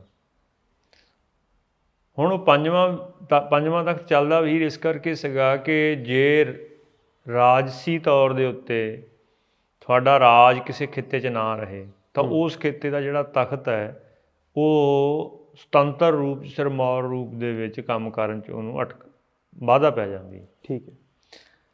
ਹੁਣ ਇੰਡੀਆ ਦੇ ਵਿੱਚ ਅਸੀਂ ਇੰਡੀਆ ਦੀ ਰਾਜਸੀ ਗੁਲਾਮੀ ਦੇ ਅਧੀਨ ਚੱਲ ਰਹੇ ਹਾਂ, ਅਤੇ ਅਕਾਲ ਤਖਤ ਸਾਹਿਬ ਦਾ ਪ੍ਰਬੰਧ ਹੈ ਜਿਹੜਾ ਉਹ ਸ਼੍ਰੋਮਣੀ ਕਮੇਟੀ ਦੇ ਅਧੀਨ ਹੈ। ਸ਼੍ਰੋਮਣੀ ਕਮੇਟੀ ਇੱਕ ਰਾਜਸੀ ਪਾਰਟੀ ਦੇ ਅਧੀਨ ਹੈ, ਅਤੇ ਜਿਹੜੀ ਰਾਜਸੀ ਪਾਰਟੀ ਦਿੱਲੀ ਤਖਤ ਦੇ ਬਿਲਕੁਲ ਗੋਡੇ ਦੇ ਥੱਲੇ ਆ। ਸੋ ਇਸ ਕਰਕੇ ਅਸੀਂ ਇਹ ਤਾਂ ਨਹੀਂ ਅੰਦਾਜ਼ਾ ਲਾ ਸਕਦੇ ਕਿ ਅਕਾਲ ਤਖਤ ਸਾਹਿਬ ਤੋਂ ਕਦੇ ਬਹੁਤ ਸੁਤੰਤਰ ਰੂਪ ਦੇ ਵਿੱਚ ਆਜ਼ਾਦਾਨਾ ਫੈਸਲੇ ਆ ਜਾਣਗੇ। ਸੋ ਜਿਹੜੀ ਤਾਂ ਅਸਲ ਰੂਪ ਦੇ ਵਿੱਚ ਪੰਥਕ ਭਾਵਨਾ ਦੇ ਵਿੱਚੋਂ ਕਦੇ ਸਰਬੱਤ ਖਾਲਸਾ ਹੋਣਾ, ਉਹ ਤਾਂ ਹੋਣ ਵਾਲੇ ਅਕਾਲ ਤਖਤ ਸਾਹਿਬ ਦੇ ਪ੍ਰਬੰਧ ਤੋਂ ਬਾਹਰ ਹੀ ਹੋਣਾ। ਉਹ ਠੀਕ ਹੈ ਕਿ ਉਸ ਤਰ੍ਹਾਂ ਦਾ ਸਰਬੱਤ ਖਾਲਸਾ ਕਰਨ ਦੇ ਲਈ ਜਿਸ ਤਰ੍ਹਾਂ ਦੀ ਜ਼ਰੂਰੀ ਸ਼ਰਤਾਂ ਨੇ, ਉਹ ਪੂਰੀਆਂ ਸ਼ਰਤਾਂ ਕਰਨ ਵਾਲੇ ਇੰਡੀਵਿਜੂਅਲ ਸ਼ਖਸੀਅਤਾਂ ਹੈਗੀਆਂ ਨੇ, ਬਟ ਉਹ ਜਥੇਬੰਦਕ ਰੂਪ ਦੇ ਵਿੱਚ ਕਿਸੇ ਪਾਸੇ ਅਜੇ ਨਜ਼ਰ ਨਹੀਂ ਆਉਂਦੀਆਂ। ਸੋ ਇਸ ਕਰਕੇ ਜੇ ਅਸੀਂ ਇਹ ਮੰਨੀਏ ਕਿ ਕੋਈ ਵੀ ਅਨਾਊਂਸ ਕਰਦਾ ਹੈ, ਇੰਡੀਵਿਜੂਅਲ ਕੋਈ ਵੀ ਵੱਡਾ ਕਹਿ ਦਿਆ ਕਿ ਅਸੀਂ ਸਰਬੱਤ ਖਾਲਸਾ ਸੱਦਾਂਗੇ, ਉਹ ਇੰਡੀਵਿਜੂਅਲ ਕਪੈਸਿਟੀ ਦੇ ਵਿੱਚ ਪੂਰੀ ਪੰਥ ਦੀ ਤਰਜਮਾਨੀ ਕਰਨ ਵਾਲਾ ਸਰਬੱਤ ਖਾਲਸਾ ਕਰਨ ਦੇ ਨਹੀਂ ਅਜੇ ਕੋਈ ਸਮਰੱਥ। ਹਾਂ, ਇਹ ਕੀਤਾ ਜਾ ਸਕਦਾ ਕਿ ਇੰਡੀਵਿਜੂਅਲ ਕਪੈਸਿਟੀ ਦੇ ਵਿੱਚ ਜਿਹੜਾ ਸ਼ਖਸੀਅਤਾਂ ਦੀਆਂ ਵੱਡੀਆਂ ਕਾਲ ਕਮਾਈਆਂ, ਵੱਡੀਆਂ ਸੇਵਾਵਾਂ ਪੰਥ ਪ੍ਰਥਾਏ ਰਹੀਆਂ ਨੇ, ਉਹ ਸਰਬੱਤ ਖਾਲਸਾ ਕਰਨ ਦੀ ਯੁਗਤ ਹੈ ਜਿਹੜੀ, ਉਹ ਪੰਥ ਦਾ ਵੱਡਾ ਹਿੱਸਾ ਪ੍ਰਵਾਨ ਕਰ ਲੈ। ਸਾਰਾ ਹਿੱਸਾ ਤਾਂ ਕਦੇ ਨਹੀਂ ਕਰੇਗਾ, ਕਿਉਂਕਿ ਹੁਣ ਇੱਕ ਹਿੱਸਾ ਤਾਂ ਲਗਾਤਾਰ ਇੰਡੀਅਨ ਸਟੇਟ ਦੀ ਗੁਲਾਮੀ 'ਚ ਹੈ, ਉਹ ਦਿੱਲੀ ਤਖਤ ਦੇ ਅਨੁਸਾਰ ਹੀ ਆ, ਅਕਾਲ ਤਖਤ ਦੇ ਅਨੁਸਾਰ ਹੀ ਨਹੀਂ ਹੈ। ਇਹ ਵੀ ਮੰਨਣੀ ਚਾਹੀਦੀ ਸਥਿਤੀ। ਸੋ ਵੱਡਾ ਹਿੱਸਾ ਜਿਹੜਾ ਅਕਾਲ ਤਖਤ ਸਾਹਿਬ ਨੂੰ ਸਮਰਪਿਤ ਹੈ, ਉਹਦੇ ਵਿੱਚ ਇੱਕ ਸੁਰਤਾ ਪੈਦਾ ਕਰਨ ਲਈ ਕਵਾਇਦ ਹੈ ਜਿਹੜੀ ਉਹ ਚੱਲਣੀ ਚਾਹੀਦੀ, ਚਲਾਈ ਜਾ ਸਕਦੀ। ਉਹਦਾ ਸਮਾਂ ਆ ਗਿਆ। ਉਹ ਜਿਵੇਂ ਤੁਸੀਂ ਇੱਕ ਸੁਰਤਾ ਦੀ ਗੱਲ ਕਰ ਰਹੇ ਹੋ, ਤੁਹਾਨੂੰ ਲੱਗਦਾ ਵੀ ਉਹ ਇੱਕ ਸੁਰ ਦੇ ਉੱਤੇ ਆ ਕੇ ਜਥੇਬੰਦੀਆਂ ਕਿਸੇ ਇੱਕ ਵਿਧੀ ਵਿਧਾਨ ਦੇ ਉੱਤੇ ਰਾਜੀ ਹੋ ਸਕਦੀਆਂ ਨੇ? ਨਹੀਂ, ਹੋ ਸਕਦੀਆਂ ਨੇ। ਸਾਡਾ ਤਜਰਬਾ ਹੈ, ਅਸੀਂ ਘੱਟੋ ਘੱਟ 4 ਇਸ ਤਰ੍ਹਾਂ ਦੀਆਂ ਇਕੱਤਰਤਾਵਾਂ ਕੀਤੀਆਂ। ਜਿੱਦਾਂ ਮੈਂ ਨਵਾਂ ਸ਼ਹਿਰ ਤੁਹਾਨੂੰ ਦੱਸੀ, ਅਨੰਦਪੁਰ ਸਾਹਿਬ ਕੀਤੀ ਸੀ ਵਿਸ਼ਵ ਇਕੱਤਰਤਾ, ਦਮਦਮਾ ਸਾਹਿਬ ਕੀਤੀ ਸੀਗੀ। ਉਸ ਤੋਂ ਪਹਿਲਾਂ ਨਵਾਂ ਸ਼ਹਿਰ ਇੱਕ ਵਾਰ ਅਸੀਂ ਪਹਿਲਾਂ ਹੋਰ ਵੀ ਕੀਤੀ ਸੀਗੀ, ਉਹ ਚਲੋ ਛੋਟੇ ਰੂਪ ਸੀਗੀ, ਜਿਹਦੇ ਵਿੱਚ ਬਿਲਕੁਲ ਵੱਖ-ਵੱਖ ਤਰ੍ਹਾਂ ਦੀਆਂ ਜਥੇਬੰਦੀਆਂ ਧਾਰਮਿਕ ਪ੍ਰਚਾਰ ਦੇ ਤੌਰ 'ਤੇ, ਜਿੱਦਾਂ ਮੈਂ ਕਿਹਾ ਵੀ ਨਵਾਂ ਸ਼ਹਿਰ ਟਕਸਾਲ ਵੀ ਸੀਗੀ, ਸਿੰਘ ਸਭਾਵਾਂ ਵੀ ਸੀਗੀਆਂ, ਨਿਹੰਗ ਸਿੰਘ ਵੀ ਸੀਗੇ, ਨਿਰਮਲਿਆਂ ਦੇ ਵਿੱਚੋਂ ਵੀ ਸੀਗੇ, ਪੋਲੀਟੀਕਲ ਜਿਹੜੀ ਸਟਰਗਲ ਵਾਲੀਆਂ ਧਿਰਾਂ ਉਹਨਾਂ 'ਚੋਂ ਵੀ ਸੀਗੇ, ਸਾਰੀ ਤਰ੍ਹਾਂ ਦੇ ਸੀਗੇ। ਤਾਂ ਦੋਏ ਜਗ੍ਹਾ ਜਿਹੜਾ ਦਿੱਤਾ ਗਿਆ ਸਵਾਲ ਸੀਗਾ ਜਾਂ ਦਿੱਤਾ ਗਿਆ ਵਿਸ਼ਾ ਸੀਗਾ, ਉਹਦੇ ਉੱਤੇ ਸਾਰੀ ਤਰ੍ਹਾਂ ਦੇ ਸਿੱਖਾਂ ਦੀ ਹੋਈ ਸਹਿਮਤੀ। ਮਤਲਬ ਹੁਣ ਸਰਬੱਤ ਖਾਲਸਾ ਸੱਦਿਆ ਜਾਂਦਾ, ਕਿ ਉਹਦੇ 'ਚ ਪੂਰੀ ਦੁਨੀਆ ਦੇ ਸਿੱਖ ਪਹੁੰਚਣਗੇ? ਇਹ ਗੱਲ ਦੀ ਪੋਸੀਬਿਲਿਟੀ ਤਾਂ ਕਿਸੇ ਪਾਸੇ ਲੱਗਦੀ ਨਹੀਂ ਵੀ ਮੈਂ ਕਿਸੇ ਥਾਂ ਦੇ ਉੱਤੇ ਪਹੁੰਚਣਾ ਚਾਹਾਂ, ਉੱਥੇ ਇਕੱਠੇ ਇੰਨਾ ਹੋ ਜੇ, ਹੋ ਸਕਦਾ ਵੀ ਸਟੇਜ 'ਤੇ ਕੀ ਗੱਲ ਹੋ ਰਹੀ ਉਹ ਤਾਂ ਮੈਨੂੰ ਪਤਾ ਹੀ ਨਹੀਂ ਲੱਗਦਾ। ਨਹੀਂ, ਇਹ ਤਾਂ ਕਿਤੇ ਵੀ ਨਹੀਂ ਦੁਨੀਆ 'ਚ ਹੁੰਦਾ। ਦੁਨੀਆ ਦੇ ਵਿੱਚ ਜਦੋਂ ਵੀ ਕੋਈ ਇਕੱਠ ਸੱਦਿਆ ਜਾਂਦਾ ਤਾਂ ਉਹ ਨੁਮਾਇੰਦਾ ਇਕੱਠ ਹੀ ਹੁੰਦਾ। ਸਥਾਨਕ ਤੌਰ ਤੋਂ ਸੰਗਤਾਂ ਜਾਂ ਜਥੇ ਉਹ ਆਪਣੇ ਨੁਮਾਇੰਦੇ ਹੀ ਭੇਜਦੀਆਂ ਨੇ ਇਕੱਠਾਂ। ਸਿੱਖਾਂ ਦਾ ਵਿਧੀ ਵਿਧਾਨ ਕੀ ਹੋਊਗਾ ਵੀ ਜੇ ਸਿੱਖਾਂ ਨੇ ਸਰਬੱਤ ਖਾਲਸਾ ਸੱਦਣਾ ਆ ਤਾਂ ਉਹ ਜਥੇਬੰਦੀਆਂ ਦੇ ਨੁਮਾਇੰਦੇ ਜਾਂ ਕਿਹੜੀਆਂ ਜਥੇਬੰਦੀਆਂ ਦੇ ਬੰਦੇ ਆਉਣਗੇ, ਇਹ ਵੀ ਕੌਣ ਤੈਅ ਕਰੂਗਾ? ਕਿਵੇਂ ਤੈਅ ਹੋਊਗਾ ਇਹ? ਦੇਖੋ, ਇਹਦੇ ਵਿੱਚ ਵੈਸੇ ਤਾਂ ਇਹ ਮੈਂ ਇੰਡੀਵਿਜੂਅਲ ਕਪੈਸਿਟੀ ਦਾ ਮੈਂ ਆਪਣੇ ਨਿੱਜੀ ਖਿਆਲ ਦੱਸ ਸਕਦਾ। ਇਹ ਕੋਈ ਇਹ ਨਹੀਂ ਦਾਅਵਾ ਕਰ ਸਕਦਾ ਕਿ ਇਹ ਪੰਥਕ ਤੌਰ 'ਤੇ ਮਾਨਤਾ ਪ੍ਰਾਪਤ ਖਿਆਲ ਹੈ। ਜਿਹੜੇ ਪਿਛਲੇ ਵਿਧਾਨ ਰਹੇ ਨੇ, ਬਹੁਤ ਸਾਰੇ ਇਤਿਹਾਸ ਦੇ ਵਿੱਚ ਮਿਲ ਜਾਂਦੀ ਨੇ ਹਿਸਟਰੀ, ਜਦੋਂ ਸਰਬੱਤ ਖਾਲਸਾ ਹੋਏ ਅਤੇ ਕਿੱਦਾਂ ਸੱਦੇ ਗਏ ਸਿੰਘ। ਮਤਲਬ ਜੇ ਹੁਣ ਸੱਦਣਾ ਹੋਏ ਤਾਂ ਹੁਣ ਇੱਕ ਕ੍ਰਾਈਟੀਰੀਆ ਤਾਂ ਇਹ ਕੀਤਾ ਜਾ ਸਕਦਾ ਕਿ ਸਰਬੱਤ ਖਾਲਸਾ ਹੈ। ਖਾਲਸਾ ਤਿਆਰ ਬਰ ਤਿਆਰ ਸਿੰਘਾਂ ਦੇ ਸਮੂਹ ਨੂੰ ਕਿਹਾ ਜਾਂਦਾ। ਤਾਂ ਪਹਿਲੀ ਸ਼ਰਤ ਤਾਂ ਇਹੀ ਹੈ ਕਿ ਇਹਦੇ ਵਿੱਚ ਜਿਨ੍ਹਾਂ ਨੇ ਖੰਡੇ ਬਾਟੇ ਦੀ ਪਹੁਲ ਲਈ ਆ, ਉਸ ਸ਼ਖਸੀਅਤਾਂ ਦਾ ਹੀ ਇਹ ਇਕੱਤਰਤਾ ਹੈ। ਇਹ ਸਰਬੱਤ ਗੁਰੂ ਸੰਗਤ ਦੀ ਇਕੱਤਰਤਾ ਨਹੀਂ ਹੈ। ਪੰਥ ਦੇ ਵਿੱਚ ਖਾਲਸਾ ਲਫ਼ਜ਼ ਅਤੇ ਗੁਰਸੰਗਤ ਇਹਦੇ 'ਚ ਭੇਦ ਹੈਗਾ। ਜਿਹੜੇ ਕੇਸਾਧਾਰੀ ਨੇ ਉਹ ਖਾਲਸਾ 'ਚ ਨਹੀਂ ਆਉਂਦੇ। ਸੋ ਪਹਿਲੀ ਗੱਲ ਤਾਂ ਇਹ ਹੋਏਗੀ ਕਿ ਇਹਦੇ ਵਿੱਚ ਜਿਹੜੀ ਨੁਮਾਇੰਦਗੀ ਦੀ ਸ਼ਰਤ ਹੈ ਉਹ ਇਹ ਹੋਣੀ ਕਿ ਅੰਮ੍ਰਿਤਧਾਰੀ ਸਿੰਘ ਹੋਣਗੇ। ਜਦੋਂ 1920 ਦੇ ਵਿੱਚ ਹੋਇਆ, ਉਦੋਂ ਦਾ ਇਸ਼ਤਿਹਾਰ ਮਿਲਦੇ ਨੇ, ਉਹਨਾਂ ਦੀ ਸ਼ਰਤਾਂ ਮਿਲਦੀਆਂ ਨੇ। ਉਹ ਲਿਖਦੇ ਖੰਡੇ ਬਾਟੇ ਦੀ ਪਹੁਲ ਹੋਏ, 5 ਬਾਣੀਆਂ ਦਾ ਨੇਮੀ ਹੋਏ, ਤੜਕੇ ਜਾਗਣ ਵਾਲਾ ਹੋਏ, ਦਸਵੰਧ ਦੇਣ ਵਾਲਾ ਹੋਏ, ਗੁਰੂ ਖਾਲਸਾ ਪੰਥ ਦੀ ਕਿਸੇ ਨਾ ਕਿਸੇ ਰੂਪ 'ਚ ਸੇਵਾ 'ਚ ਤਤਪਰ ਹੋਏ। ਚਾਹੇ ਉਹ ਨਾਮ ਬਾਣੀ ਦਾ ਪ੍ਰਵਾਹ ਚਲਾਉਣ ਦੀ ਸੇਵਾ ਹੈ, ਚਾਹੇ ਗੁਰਮਤਿ ਦੇ ਪ੍ਰਚਾਰ ਦੀ ਸੇਵਾ ਹੈ, ਚਾਹੇ ਕੋਈ ਹੋਰ ਲੰਗਰ ਦੀਆਂ ਸੇਵਾਵਾਂ ਨੇ, ਇਮਾਰਤਾਂ ਦੀਆਂ ਸੇਵਾਵਾਂ ਨੇ, ਬੜੀ ਪ੍ਰਕਾਰ ਦੀਆਂ ਸੇਵਾਵਾਂ ਨੇ, ਜਾਂ ਧਰਮ ਯੁੱਧ ਦੇ ਵਿੱਚ ਉਹਦਾ ਕੋਈ ਯੋਗਦਾਨ ਰਿਹਾ ਹੋਵੇ। ਹੋਰ ਵੀ ਕੋਈ ਸ਼ਖਸੀਅਤ ਹੋ ਸਕਦੀ ਹੈ ਜਿਹਦੀ ਕੋਈ ਪੰਥ ਪ੍ਰਤੀ ਕਿਸੇ ਹੋਰ ਮਸਲੇ 'ਚ ਸੇਵਾ ਹੋਏ। ਸੋ ਇੱਕ ਇਹ ਪਾਰਟ ਹੈਗਾ। ਅਤੇ ਜਿਹੜੀਆਂ ਸਥਾਨਕ ਸੰਗਤਾਂ ਹੈਗੀਆਂ, ਉਹ ਹੁਣ ਸਾਰੀ ਦੁਨੀਆ ਦੇ ਵਿੱਚ ਜਿੱਥੇ ਵੀ ਸਿੱਖ ਹੈਗੇ ਨੇ, ਅਤੇ ਉੱਥੇ ਸਿੱਖਾਂ ਦੇ ਗੁਰਦੁਆਰੇ ਹਨ। ਗੁਰਦੁਆਰੇ ਦੇ ਮੰਚ ਦੇ ਉੱਤੋਂ ਉਸ ਇਲਾਕੇ ਦੀ ਕਿੰਨੀ ਕੁ ਸੰਗਤ ਹੈਗੀ ਹੈ ਅਤੇ ਉਹਦੇ ਵਿੱਚੋਂ ਨੁਮਾਇੰਦੇ ਚੁਣੇ ਜਾ ਸਕਦੇ ਆ। ਜਿਹੜੀਆਂ ਪੰਥਕ ਜਥੇਬੰਦੀਆਂ ਜਿਹੜੀਆਂ ਵੱਖ-ਵੱਖ ਸੇਵਾਵਾਂ, ਜਿਹਨਾਂ ਦੀ ਮੈਂ ਪਹਿਲਾਂ ਹੀ ਜ਼ਿਕਰ ਕਰ ਦਿੱਤਾ ਕਿ ਕੋਈ ਜਥੇਬੰਦੀਆਂ ਨਾਮ ਬਾਣੀ ਦਾ ਪ੍ਰਵਾਹ ਚਲਾਉਣੀਆਂ, ਉਹ ਧਰਮ ਯੁੱਧ 'ਚ ਨਹੀਂ ਆਉਣੀਆਂ। ਕੋਈ ਧਰਮ ਯੁੱਧ ਹੀ ਕਰਦੀਆਂ, ਉਹ ਨਾਮ ਬਾਣੀ ਦੇ ਆਪ ਚਾਹੇ ਨਾਮ ਬਾਣੀ ਦੇ ਅਭਿਆਸ ਕਰਦੇ ਨੇ, ਬਟ ਉਹ ਸੰਗਤਾਂ 'ਚ ਨਹੀਂ ਪ੍ਰਵਾਹ ਚਲਾਉਂਦੇ, ਕੋਈ ਸੇਵਾ ਹੀ ਕਰਦੇ ਨੇ। ਤਾਂ ਇਸ ਤਰ੍ਹਾਂ ਜਥੇਬੰਦੀਆਂ ਦੇ ਵਿੱਚੋਂ ਨੁਮਾਇੰਦੇ ਲਏ ਜਾ ਸਕਦੇ, ਸੰਗਤਾਂ ਦੇ ਗੁਰਦੁਆਰੇ ਰਾਹੀਂ ਲਏ ਜਾ। ਇਤਿਹਾਸ ਦੇ ਵਿੱਚ ਸਿੱਖਾਂ ਦੇ ਸਰਬੱਤ ਖਾਲਸੇ ਦੇ ਇਕੱਠ ਇਸੇ ਤਰੀਕੇ ਹੁੰਦੇ ਸੀ? ਇਸੇ ਤਰ੍ਹਾਂ ਹੀ ਹੁੰਦੇ ਰਹੇ ਨੇ। 18ਵੀਂ ਸਦੀ ਦੇ ਵਿੱਚ ਕਿਉਂਕਿ ਪੰਥ ਦਾ ਫੈਲਾਅ ਉਸ ਤਰ੍ਹਾਂ ਨਹੀਂ ਸੀਗਾ, ਤਾਂ ਉਸ ਵੇਲੇ ਬਹੁਤ ਸੌਖਾ ਸੀਗਾ ਕਿ ਪੰਥ ਦੇ ਜਿਹੜੇ ਸਰਗਰਮ ਜਥੇ ਆ, ਉਹਨਾਂ ਦੇ ਵਿੱਚੋਂ ਜਿਹੜੇ ਜਥੇਦਾਰ ਹੈ, ਜਾਂ ਹਰੇਕ ਜਥੇ ਦੇ ਵਿੱਚ 5-5 ਸਿੰਘਾਂ ਦੀ ਪੰਚੈਨ ਹੁੰਦੀ ਸੀ। ਇਹ ਬਹੁਤ ਪੱਕੀ ਪ੍ਰਥਾ ਰਹੀ ਹੈ। 6ਵੇਂ ਪਾਤਸ਼ਾਹ ਦੇ ਵਿੱਚੋਂ ਪੰਥ ਦੇ ਜਥੇ ਬਣਨੇ ਸ਼ੁਰੂ ਹੋਏ। ਉਹਦੇ ਵਿੱਚ ਸਾਰੇ ਜਥਿਆਂ ਦੇ ਵਿੱਚ ਇੱਕ ਜਥੇਦਾਰ ਅਤੇ ਨਾਲ ਉਹਦੇ 5 ਸਿੰਘਾਂ ਦੀ ਪੰਚੈਨ ਹੁੰਦੀ ਸੀ। ਸੋ ਜਥਿਆਂ ਦੀਆਂ ਪੰਚੈਨਾਂ ਅਤੇ ਜਥੇਦਾਰਾਂ ਨੂੰ ਸੱਦਦੇ ਰਹੇ। ਤੇ ਦੂਸਰਾ ਉਦੋਂ ਜਿਹੜੇ ਗੁਰੂ ਘਰ ਸੀਗੇ, ਜਿੱਦਾਂ ਹੁਣ ਹਰੇਕ ਪਿੰਡ ਗਲੀ ਮੁਹੱਲੇ 'ਚ ਗੁਰੂ ਘਰ ਬਣ ਗਏ ਆ, ਉਦੋਂ ਇਸ ਤਰ੍ਹਾਂ ਨਹੀਂ ਸੀਗੇ। 19ਵੀਂ ਸਦੀ ਤੱਕ ਜਿਹੜੇ, ਜੇ ਆਪਾਂ ਕੁੱਲੇ ਹੁਣ ਦੇ ਪੰਜਾਬ ਦੇ ਸਰੰਧਰਵ 'ਚ ਹੀ ਗੱਲ ਕਰਨੀ ਹੋਵੇ ਤਾਂ ਪੂਰੇ ਪੰਜਾਬ 'ਚ 500 ਗੁਰਦੁਆਰਾ ਹੀ ਲਗਭਗ ਸੀਗਾ। ਜਿਹੜੇ ਇਤਿਹਾਸਕ ਅਸਥਾਨ ਸੀਗੇ ਉਹਨਾਂ ਨੂੰ ਗੁਰਤੀਰਥ ਗੁਰਧਾਮ ਬੋਲਦੇ ਸੀਗੇ। ਸ਼ਾਇਦ ਤੁਸੀਂ ਧੰਨਾ ਸਿੰਘ ਚਾਹਲ ਦੀ ਇੱਕ ਕਿਤਾਬ ਦੇਖੀ ਹੋਵੇ ਜਿਹੜੀ ਉਹਨਾਂ ਨੇ ਗੁਰਤੀਰਥ ਯਾਤਰਾ 'ਤੇ ਲਿਖੀ ਹੋਈ। ਉਦੋਂ ਇਤਿਹਾਸਕ ਗੁਰਦੁਆਰੇ ਹੀ ਵੱਧ ਤੌਰ 'ਤੇ ਹੁੰਦੇ ਸੀਗੇ। ਜਿਹੜੇ ਆਮ ਪਿੰਡਾਂ ਦੇ ਸਾਰੇ ਗੁਰਦੁਆਰੇ ਇਹ ਸਿੰਘ ਸਭਾ ਲਹਿਰ ਤੋਂ ਬਾਅਦ ਬਣੇ। ਸੋ ਇਸ ਕਰਕੇ ਉਦੋਂ ਸਥਾਨਕ ਗੁਰਦੁਆਰਾ 500 ਸੀਗਾ ਅਤੇ ਉਹਨਾਂ ਦੇ ਵਿੱਚੋਂ ਜਿਹੜੇ ਕੋਈ ਧਾਰਮਿਕ ਬਜ਼ੁਰਗੀ ਰੱਖਣ ਵਾਲੇ ਨੁਮਾਇੰਦੇ ਹੈਗੇ ਉਹ ਸੱਦ ਲੈ ਜਾਂਦੇ ਹੋਣਗੇ। ਸੋ ਇਸੇ ਤਰ੍ਹਾਂ ਜਿਹੜੀ 1920 ਦੇ ਵਿੱਚ ਸਰਬੱਤ ਖਾਲਸਾ ਹੋਇਆ ਉਹ 'ਚ ਵੀ ਇੱਦਾਂ ਹੀ ਸੱਦੇ ਗਏ ਸੀਗੇ। ਪੰਥ ਦੇ ਜਿਹੜੇ ਜਥੇ ਸੀਗੇ ਉਹਨਾਂ ਦੀ 100 ਬੰਦੇ ਦੀ ਮੈਂਬਰਸ਼ਿਪ ਪਿੱਛੇ 5 ਬੰਦੇ ਅਤੇ ਸਥਾਨਕ ਸਿੰਘ ਸਭਾਵਾਂ ਦੇ ਨੁਮਾਇੰਦੇ ਇਸ ਤਰ੍ਹਾਂ ਸੱਦੇ ਗਏ। ਕੋਈ 10,000 ਦੇ ਆਸ-ਪਾਸ ਬੰਦੇ ਇਕੱਠ ਹੋਇਆ ਸੀਗਾ ਅਤੇ ਉਹਦੇ ਵਿੱਚੋਂ 170 ਦੇ ਆਸ-ਪਾਸ, ਵੱਧ ਘੱਟ ਹੋ ਸਕਦੀ ਥੋੜ੍ਹੀ ਬਹੁਤ ਗਿਣਤੀ, 170 ਦੇ ਆਸ-ਪਾਸ ਇਸ ਤਰ੍ਹਾਂ ਨੁਮਾਇੰਦੇ ਚੁਣੇ ਗਏ ਸੀ। ਪਰ ਅੱਜ ਤਾਂ ਸਿੱਖਾਂ ਦੇ ਵਿੱਚ ਜਥੇ ਬਹੁਤ ਜ਼ਿਆਦਾ ਨੇ, ਬਹੁਤ ਇੱਕ ਸ਼ਹਿਰ ਦੇ ਵਿੱਚ ਤੁਹਾਨੂੰ ਸੈਂਕੜਾਂ ਹੀ ਜਾਂ ਕਈ ਜ਼ਿਆਦਾ ਜਥੇਬੰਦੀਆਂ ਨੇ ਜਿਹੜੀਆਂ ਉਹ ਮਿਲ ਸਕਦੀਆਂ ਨੇ। ਅੱਜ ਦੇ ਸਮੇਂ ਦੇ ਵਿੱਚ ਫਿਰ ਇਸ ਸਭ ਦਾ ਪ੍ਰਬੰਧ ਕਰਨਾ ਬਹੁਤ ਮੁਸ਼ਕਿਲ ਹੋ ਸਕਦਾ। ਮੁਸ਼ਕਿਲ ਹੋ ਸਕਦਾ, ਅਸੰਭਵ ਨਹੀਂ ਹੈ। ਹੁਣ ਤਾਂ ਤੁਸੀਂ ਆਪੋ ਆਪਣੇ ਘਰ ਦੇ ਵਿੱਚ ਆਪੋ ਆਪਣੇ ਆਸਣਾਂ 'ਤੇ ਬੈਠ ਕੇ ਕਹੀ ਜਾਂਦੇ ਨਾ ਵੀ ਇਹ ਬਹੁਤ ਫਲਾਰਾ ਹੈ, ਬਿਲਕੁਲ ਹੈਗਾ, ਬਟ ਇੰਨਾ ਵੀ ਨਹੀਂ ਹੈਗਾ ਵੀ ਇਹ ਅਸੰਭਵ ਕਾਰਜ ਨਹੀਂ ਹੈਗਾ। ਸਿੱਖਾਂ ਦੇ ਵਿੱਚ ਕੀ ਇੰਨਾ ਹੁਣ ਜੇ ਤੁਸੀਂ ਇਮਾਨਦਾਰੀ ਦੇ ਨਾਲ ਜੋ ਸ਼ਰਤਾਂ ਨੇ ਜਿਸ ਤਰ੍ਹਾਂ ਮੈਂ ਕਹੀਆਂ ਨੇ, ਗੁਰੂ ਦੀ ਹਜ਼ੂਰੀ ਦੇ ਵਿੱਚ ਜਾ ਕੇ ਇਹ ਸ਼ਰਤਾਂ ਦੁਹਰਾਈਆਂ ਜਾਣ ਤਾਂ ਬਹੁਤ ਥੋੜ੍ਹੇ ਹੀ ਜਥੇ ਰਹਿ ਜਾਣੇ ਨੇ ਜਿਹੜੇ ਗੁਰੂ ਖਾਲਸਾ ਪੰਥ ਦੀਆਂ ਅਸਲ ਸ਼ਰਤਾਂ 'ਤੇ ਪੂਰੇ ਉਤਰਨਗੇ।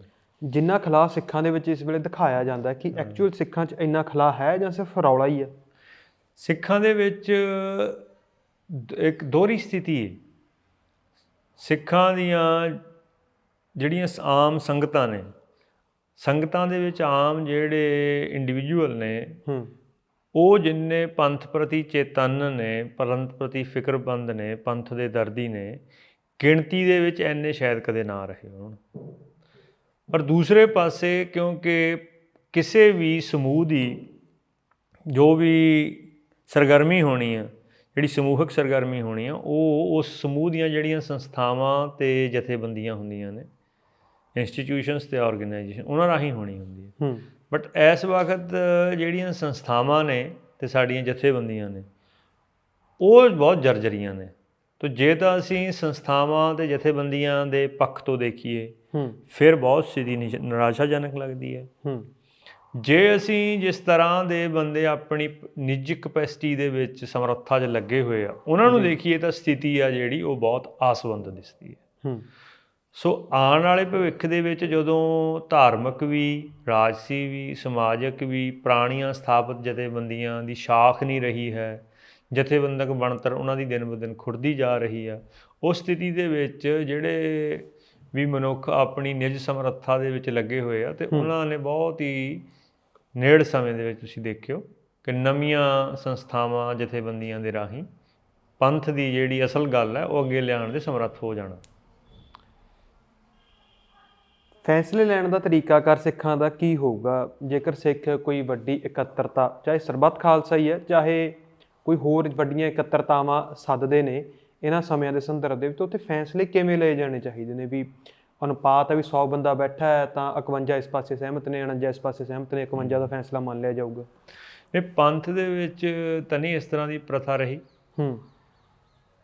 ਪੰਥ ਦੇ ਵਿੱਚ ਗੁਰਮਤਿ ਦਾ ਜਿਹੜਾ ਵਿਧਾਨ ਸੀਗਾ ਉਹ ਸਥਾਪਿਤ ਰਿਹਾ ਇੱਕ, ਉਹਦੇ ਤਹਿਤ ਪੰਥ ਨੇ ਬਹੁਤ ਵੱਖਰੇ ਵੱਖਰੇ ਵਿਸ਼ਿਆਂ ਦੇ ਉੱਤੇ ਵੱਖਰੇ ਵੱਖਰੇ ਸਮਿਆਂ ਦੇ, ਈਵਨ ਜੰਗ ਦੇ ਮੈਦਾਨ ਦੇ ਵਿੱਚ ਵੀ ਫੈਸਲੇ ਲਏ ਨੇ ਇਸ ਜੁਗਤ ਰਾਹੀਂ, ਅਤੇ ਪੀਸਫੁਲ ਟਾਈਮ 'ਚ ਵੀ ਲਏ ਨੇ। ਅਤੇ ਉਹ ਬੜਾ ਸਧਾਰਨ ਸੀਗਾ, ਸਥਾਪਿਤ ਸੀਗਾ ਪੁਰਾਣੇ ਵੇਲਿਆਂ ਦੇ ਵਿੱਚ।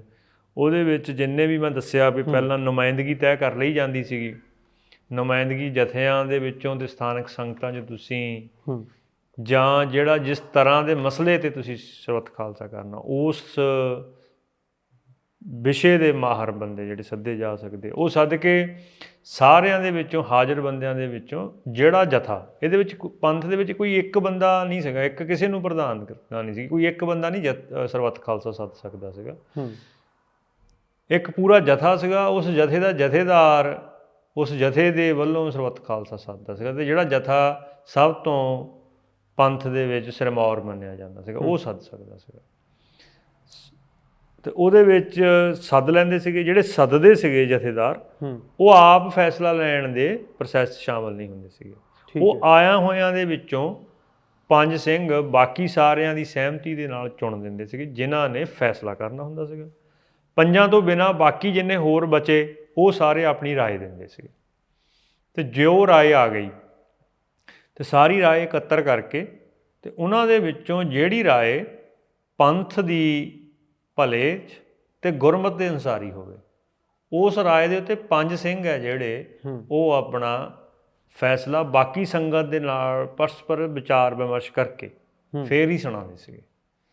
ਸੋ ਉਹ 5 ਦੇ ਉੱਤੇ ਹੀ ਇਹ ਟੇਕ ਰੱਖੀ ਜਾਂਦੀ ਸੀਗੀ ਕਿ ਉਹਨਾਂ ਨੇ ਸਾਰਿਆਂ ਦੀ ਸਲਾਹ ਦੇ ਨਾਲ ਪੰਥ ਦੀ ਚੜ੍ਹਦੀ ਕਲਾ 'ਚ ਅਤੇ ਗੁਰਮਤਿ ਅਨੁਸਾਰੀ, ਇਹ 3 ਮੁੱਖ ਗੱਲਾਂ ਰੱਖ ਕੇ ਫੈਸਲਾ ਦੇਣਾ। ਵੀ ਜੇ ਉਹ ਉਹਦੇ ਵਿੱਚ ਕੋਈ ਜਾਣ ਬੁੱਝ ਕੇ ਇੰਟੈਂਸ਼ਨਲ ਕੋਈ ਗਲਤੀ ਕਰਦੇ ਆ ਜਾਂ ਕੋਈ ਕੱਚ ਰੱਖਦੇ ਆ, ਤਾਂ ਉਹ ਫਿਰ 10ਵੇਂ ਪਾਤਸ਼ਾਹ ਦੀ ਦਰਗਾਹ 'ਚ ਦੇਣਦਾਰ ਹੋਣਗੇ ਜੀ। ਸੋ ਇਹ ਜਿਹੜਾ ਗੁਰਮਤਾ, ਇਹਦੇ ਵਿੱਚ ਜਿੱਤੇ ਲੌਕਿਕ ਪੱਖ ਹੈ ਇਸ ਦੁਨੀਆਦਾਰੀ ਦਾ, ਇਹਦੇ ਵਿੱਚ ਜਿਹੜੇ ਫੈਸਲਾ ਲੈਣ ਵਾਲੇ ਸੀਗੇ, ਉਹਨਾਂ ਦੇ ਉੱਤੇ ਪ੍ਰਾਲੌਕਿਕ ਉਸ ਪ੍ਰਲੋਕ ਦਾ ਇੱਕ ਕੁੰਡਾ ਜਿਹੜਾ, ਉਹ ਵੀ ਨਾਜ਼ਲ ਰਹਿੰਦਾ ਸੀਗਾ ਜੀ। ਸੋ ਇਸ ਤਰ੍ਹਾਂ ਦੇ ਨਾਲ ਪੰਥ 'ਚ ਫੈਸਲੇ ਹੁੰਦੇ ਰਹੇ। ਤੁਹਾਡੀਆਂ ਅਕਸਰ ਗੱਲਾਂ ਬਾਤਾਂ ਦੇ ਵਿੱਚ ਇੱਕ ਨੁਕਤਾ ਹੁੰਦਾ ਵੀ ਜਿਹੜੇ ਕਿਸੇ ਹੋਰ ਪ੍ਰਬੰਧ ਦੇ ਅਧੀਨ ਸਿੱਖ ਚੱਲਦੇ ਨੇ, ਜਾਂ ਕਿਸੇ ਹੋਰ ਜਿਹੜਾ ਰਾਜਤੰਤਰ ਦਾ ਪ੍ਰਬੰਧ ਹੈ ਉਹਦੇ ਅਧੀਨ ਹੋ ਕੇ ਉਹ ਬੰਦੇ ਚੱਲ ਰਹੇ ਨੇ, ਚਾਹੇ ਉਹ ਉਹਨਾਂ ਦੇ ਤੰਤਰ ਦੇ ਵਿੱਚ ਨੁਮਾਇੰਦੇ ਹੋਣ, ਵੋਟਾਂ ਹੋਣ, ਜਿਵੇਂ ਵੀ, ਤਾਂ ਉਹ ਕਦੇ ਵੀ ਸਿੱਖਾਂ ਦੇ ਫੈਸਲੇ ਲੈਣ ਦੇ ਵਿੱਚ ਅੱਗੇ ਨਹੀਂ ਸੀ ਆ ਸਕਦੇ ਹੁੰਦੇ। ਪਰ ਅੱਜ ਦਾ ਸਮਾਂ ਤਾਂ ਮੈਨੂੰ ਬਿਲਕੁਲ ਉਲਟ ਜਾਪਦਾ ਹੈ। ਅੱਜ ਜ਼ਿਆਦਾਤਰ ਸਿੱਖਾਂ ਦੇ ਫੈਸਲੇ ਲੈਣ ਵਾਸਤੇ ਜਿਹੜੇ ਬੰਦਿਆਂ ਦੇ ਉੱਤੇ ਟੇਕ ਰੱਖੀ ਜਾ ਰਹੀ ਹੈ, ਉਹ ਜਿਹੜੇ ਭਾਰਤ ਦੇ ਪ੍ਰਬੰਧ ਦੇ ਅਧੀਨ ਹੋ ਕੇ ਵੋਟ ਤੰਤਰ ਦੇ ਵਿੱਚ ਚੱਲਦੇ ਨੇ, ਉਹਨਾਂ ਨੂੰ ਹੀ ਰੱਖੀ ਜਾ ਰਹੀ ਹੈ। ਤਾਂ ਅੱਜ ਦੇ ਸਮੇਂ ਦੇ ਵਿੱਚ ਫਿਰ ਇਸ ਨੁਕਤੇ ਨੂੰ ਕਿਵੇਂ ਲੈ ਕੇ ਚੱਲਿਆ ਜਾਊਗਾ? ਮੈਂ ਉਹ ਤੁਹਾਨੂੰ ਦੱਸਿਆ ਨਾ ਪਹਿਲਾਂ, ਜਿਸ ਤਰ੍ਹਾਂ ਆਪਾਂ ਬੰਦਿਆਂ ਦੀਆਂ ਗਲਤੀਆਂ ਕੱਢਦੇ ਰਹੇ 100 ਸਾਲ, ਉਹਦੀ ਬਜਾਏ ਸਾਨੂੰ ਆਪਣੀ ਜਿਹੜੀਆਂ ਜੁਗਤ ਸੀਗੀ, ਉਹ ਗੁਰਮਤਿ ਅਨੁਸਾਰੀ ਕਰਨ ਦੀ ਲੋੜ ਸੀ। ਸਾਨੂੰ ਆਪਣੇ ਢਾਂਚਿਆਂ ਦੀ ਬਣਤਰ ਗੁਰਮਤਿ ਅਨੁਸਾਰੀ ਕਰਨ ਦੀ ਲੋੜ ਸੀਗੀ। ਉੱਥੇ ਹੀ ਸਾਨੂੰ ਆਪਣੇ ਆਗੂ ਚੁਣਨ ਦੀ ਜਿਹੜੀ ਅਮਲ ਹੈ, ਉਹ ਗੁਰਮਤਿ ਅਨੁਸਾਰੀ ਕਰਨ ਦੀ ਲੋੜ ਸੀਗੀ। ਪੁਰਾਣੇ ਵੇਲੇ ਦੇ ਵਿੱਚ ਹੁਣ ਆਗੂ ਉਹਨੂੰ ਨਹੀਂ ਮੰਨਿਆ ਜਾਂਦਾ ਸੀਗਾ ਜਿਹਨੂੰ ਕੋਈ ਦੂਜੀ ਤਾਕਤ, ਦੂਜਾ ਤਖਤ ਆਪਣੀ ਖਿੱਲਤ ਦੇ ਦੇ, ਆਪਣੇ ਕੋਲੋਂ ਸੂਬੇਦਾਰੀ ਦੇ ਦੇ, ਉਹਨੂੰ ਥੋੜ੍ਹੀ ਮੰਨਦੇ ਸੀਗੇ। ਪੰਥ ਦੇ ਵਿੱਚ ਆਗੂ ਹੁੰਦਾ ਸੀਗਾ ਜਿਹੜਾ ਪੰਥ ਦੇ ਲਈ ਵੱਧ ਤੋਂ ਵੱਧ ਕੁਰਬਾਨੀ ਕਰੇ, ਜਿਹੜਾ ਪੰਥ ਦੇ ਲਈ ਪੂਰਾ ਨੀਤੀ ਨਿਪੁੰਨ ਹੋਵੇ, ਨਾ ਕਿ ਉਹ ਆਪਣੇ ਘਰ ਨੂੰ ਜਾਂ ਆਪਣੇ ਧੜੇ ਨੂੰ ਰਾਜਸੀ ਅਹੁਦਿਆਂ 'ਤੇ ਬਿਠਾਉਣ ਲਈ ਨੀਤੀ ਨਿਪੁੰਨ ਹੋਵੇ, ਉਹਨੂੰ ਨਾ ਸਮਝਦੇ। ਸੋ ਇਹਦੇ ਵਿੱਚ ਮੈਂ ਇਹ ਕਹਿੰਦਾ ਕਿ ਪੰਥ ਦੀ ਜਿਹੜੀ ਸਭ ਤੋਂ ਪਹਿਲੀ ਤਰਜੀਹ ਆ, ਉਹ ਇਹੀ ਹੋਣੀ ਚਾਹੀਦੀ ਆ ਕਿ ਕਿਸ ਤਰ੍ਹਾਂ ਅਸੀਂ ਆਪਣੇ ਆਗੂ ਚੁਣਨ ਦੇ ਜਿਹੜੀ ਸਾਡੀ ਪ੍ਰਕਿਰਿਆ ਜੀ, ਸਾਡੀ ਸਾਂਝੇ ਫੈਸਲੇ ਲੈਣ ਦੀ ਜਿਹੜੀ ਜੁਗਤ ਹੈ ਸਰਬੱਤ ਖਾਲਸਾ, ਅਤੇ ਸਾਡੀ ਜਿਹੜੀ ਖਾਲਸਾ ਪੰਥ ਦੀ ਇੱਕ ਬਣਤਰ ਹੈ, ਸਾਡੀ ਜਥੇਬੰਦੀ ਦੀ ਬਣਤਰ ਹੈ, ਢਾਂਚਾ ਹੈ, ਉਹਨੂੰ ਗੁਰਮਤਿ ਅਨੁਸਾਰੀ ਅਤੇ ਆਪਣੀ ਖਾਲਸੇ ਦੀ ਪਰੰਪਰਾ ਅਨੁਸਾਰ ਕਿੱਦਾਂ ਕਰਨਾ, ਇਹ ਸਿੱਖਾਂ ਦੀ ਪਹਿਲੀ ਪ੍ਰਾਇਓਰਿਟੀ ਹੋਣੀ ਚਾਹੀਦੀ ਹੈ। ਹੁਣ ਜਿੰਨਾ ਟਾਈਮ ਤੱਕ ਅਸੀਂ ਉਹਨਾਂ ਆਗੂਆਂ ਨੂੰ ਪੰਥ ਦੇ ਆਗੂ ਮੰਨਦੇ ਰਹਾਂਗੇ ਜਿਨ੍ਹਾਂ ਦੀ ਦੌੜ ਦਿੱਲੀ ਤਖਤ ਦੇ ਜਿਹੜੇ ਆਗੂ ਨੇ ਹੋਣ ਵਾਲੇ, ਉਹਨਾਂ ਦੀ ਖੁਸ਼ਾਮਦ ਕਰਨਾ ਜਾਂ ਉਹਨਾਂ ਤੋਂ ਕੁਛ ਲੈਣਾ, ਜਾਂ ਵੱਧ ਤੋਂ ਵੱਧ ਜੇ ਉਹ ਇੰਡੀਪੈਂਡੈਂਟ ਵੀ ਆਪਣੇ ਆਪ ਨੂੰ ਸਮਝਦੇ ਹੁਣ, ਤਾਂ ਉਹਨਾਂ ਦੀ ਦੌੜ ਪੰਜਾਬ ਦੀ ਸੂਬੇਦਾਰੀ ਲੈਣ, MLA MP ਬਣਨ ਤੋਂ ਜ਼ਿਆਦਾ ਨਹੀਂ ਹੈ। ਉਹ ਬਹੁਤ ਛੋਟੇ ਦਾਇਰੇ ਨੂੰ ਮੁੱਖ ਰੱਖ ਕੇ ਹੀ ਫੈਸਲਾ ਲੈਣਗੇ। ਉਹ ਦੀਰਘ ਦ੍ਰਿਸ਼ਟੀ ਦੇ ਨਾਲ ਪੰਥ ਦੇ ਜਿਹੜੇ ਆਦਰਸ਼ ਨੇ, ਨਿਸ਼ਾਨੇ ਨੇ, ਉਹਨਾਂ ਨੂੰ ਮੁੱਖ ਰੱਖ ਕੇ ਉਹ ਫੈਸਲੇ ਨਹੀਂ ਲੈ ਸਕਣਗੇ। ਸੋ ਇਸ ਕਰਕੇ ਜਿੰਨਾ ਟਾਈਮ ਤੱਕ ਇਸੇ ਆਗੂਆਂ ਨੂੰ, ਜਿਹੜੇ ਵੋਟਾਂ ਲੜਨ ਵਾਲੀਆਂ ਧਿਰਾਂ ਦੇ ਆਗੂ ਨੇ, ਜਿਨ੍ਹਾਂ ਦਾ ਦਾਇਰਾ ਛੋਟਾ, ਮੈਂ ਨਹੀਂ ਕਹਿੰਦਾ ਕਿ ਉਹ ਕੋਈ ਨਲਾਇਕ ਬੰਦੇ ਨੇ ਜਾਂ ਮਾੜੇ ਬੰਦੇ ਨੇ ਜਾਂ ਦੁਰਜਨ ਬੰਦੇ ਨੇ, ਉਹਨਾਂ ਦਾ ਦਾਇਰਾ ਛੋਟਾ, ਪੰਥ ਦਾ ਦਾਇਰਾ ਬਹੁਤ ਵੱਡਾ। ਪਰ ਅੱਜ ਦੇ ਸਮੇਂ 'ਚ ਕੀ ਉਹਨੂੰ ਨਾਲ ਲੈ ਕੇ ਨਹੀਂ ਚੱਲਿਆ ਜਾ ਸਕਦਾ ਜਾਂ ਚੱਲਿਆ ਨਹੀਂ ਜਾਊਗਾ? ਨਾ, ਚੱਲਿਆ ਜਾ ਸਕਦਾ। ਉਹਨਾਂ ਦੀ ਆਪਣੀ ਜਗ੍ਹਾ, ਉਹ ਇੱਥੋਂ ਦੇ ਸਥਾਨਕ ਆਗੂ ਹੋ ਸਕਦੇ ਆ। ਜਿੱਦਾਂ ਜਦੋਂ ਮੀਰੀ ਪੀਰੀ ਦੇ ਮਾਲਕ ਛੇਵੇਂ ਪਾਤਸ਼ਾਹ ਜੀ ਨੇ ਤਲਵਾਰਾਂ ਵਧੀਆਂ ਦੋਨੋਂ, ਉਦੋਂ ਜਿੱਥੇ ਪੰਥ ਦੇ ਗੁਰਸੰਗਤ ਦੇ ਜਥੇ ਆਏ, ਉਹਨੇ ਅੰਮ੍ਰਿਤਸਰ ਸ਼ਹਿਰ ਦੇ ਪੰਚ ਵੀ ਸੱਦੇ। ਉਦੋਂ ਵੀ ਅੰਮ੍ਰਿਤਸਰ ਸ਼ਹਿਰ ਦੇ ਜਿਹੜੇ ਰਾਜਸੀ ਪੰਚ ਸੀਗੇ, ਪੰਚਾਂ ਨੂੰ ਵੀ ਆਗੂ ਮੰਨਦੇ ਸੀਗੇ ਉਸ ਜ਼ਮਾਨੇ 'ਚ, ਉਹ ਵੀ ਸੱਦੇ ਸੀਗੇ ਜੀ। ਬਟ ਉਹ ਪੰਥ ਦੇ ਲੀਡਰ ਨਹੀਂ ਸੀਗੇ ਜਾਂ ਗੁਰਸੰਗਤ ਦੇ ਲੀਡਰ ਨਹੀਂ ਸੀਗੇ, ਉਹ ਉੱਥੋਂ ਦੇ ਸਮਾਜਿਕ ਤਾਣੇ ਬਾਣੇ ਦੇ ਆਗੂ ਸੀਗੇ।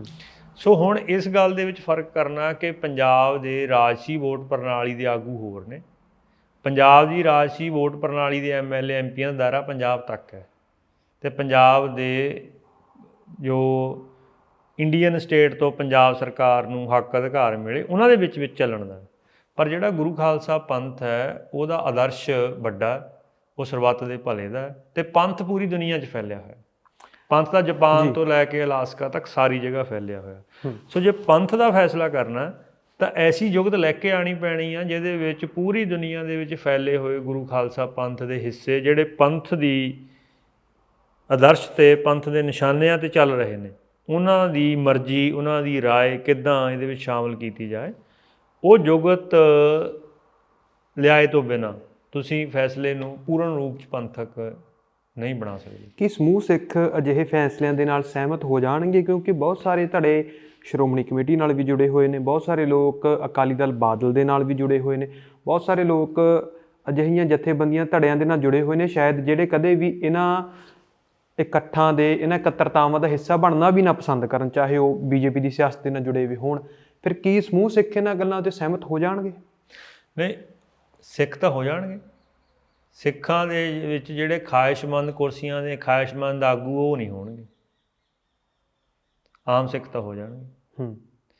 ਕਿ ਜਿਹੜਾ ਆਮ ਸਿੱਖ ਹੈ ਉਹ ਅੱਜ ਵੀ ਗੁਰੂ ਪ੍ਰਤੀ ਵਫਾਦਾਰੀ, ਗੁਰੂ ਪੰਥ ਪ੍ਰਤੀ ਵਫਾਦਾਰੀ, ਗੁਰੂ ਗ੍ਰੰਥ ਪ੍ਰਤੀ ਵਫਾਦਾਰੀ, ਹਮਦਰਦੀ ਰੱਖਦਾ, ਉਹੀ ਪੰਥ ਲਈ ਲੜਦਾ। ਆਗੂ ਤਾਂ ਕਦੇ ਵੀ ਨਹੀਂ ਲੜਦੇ।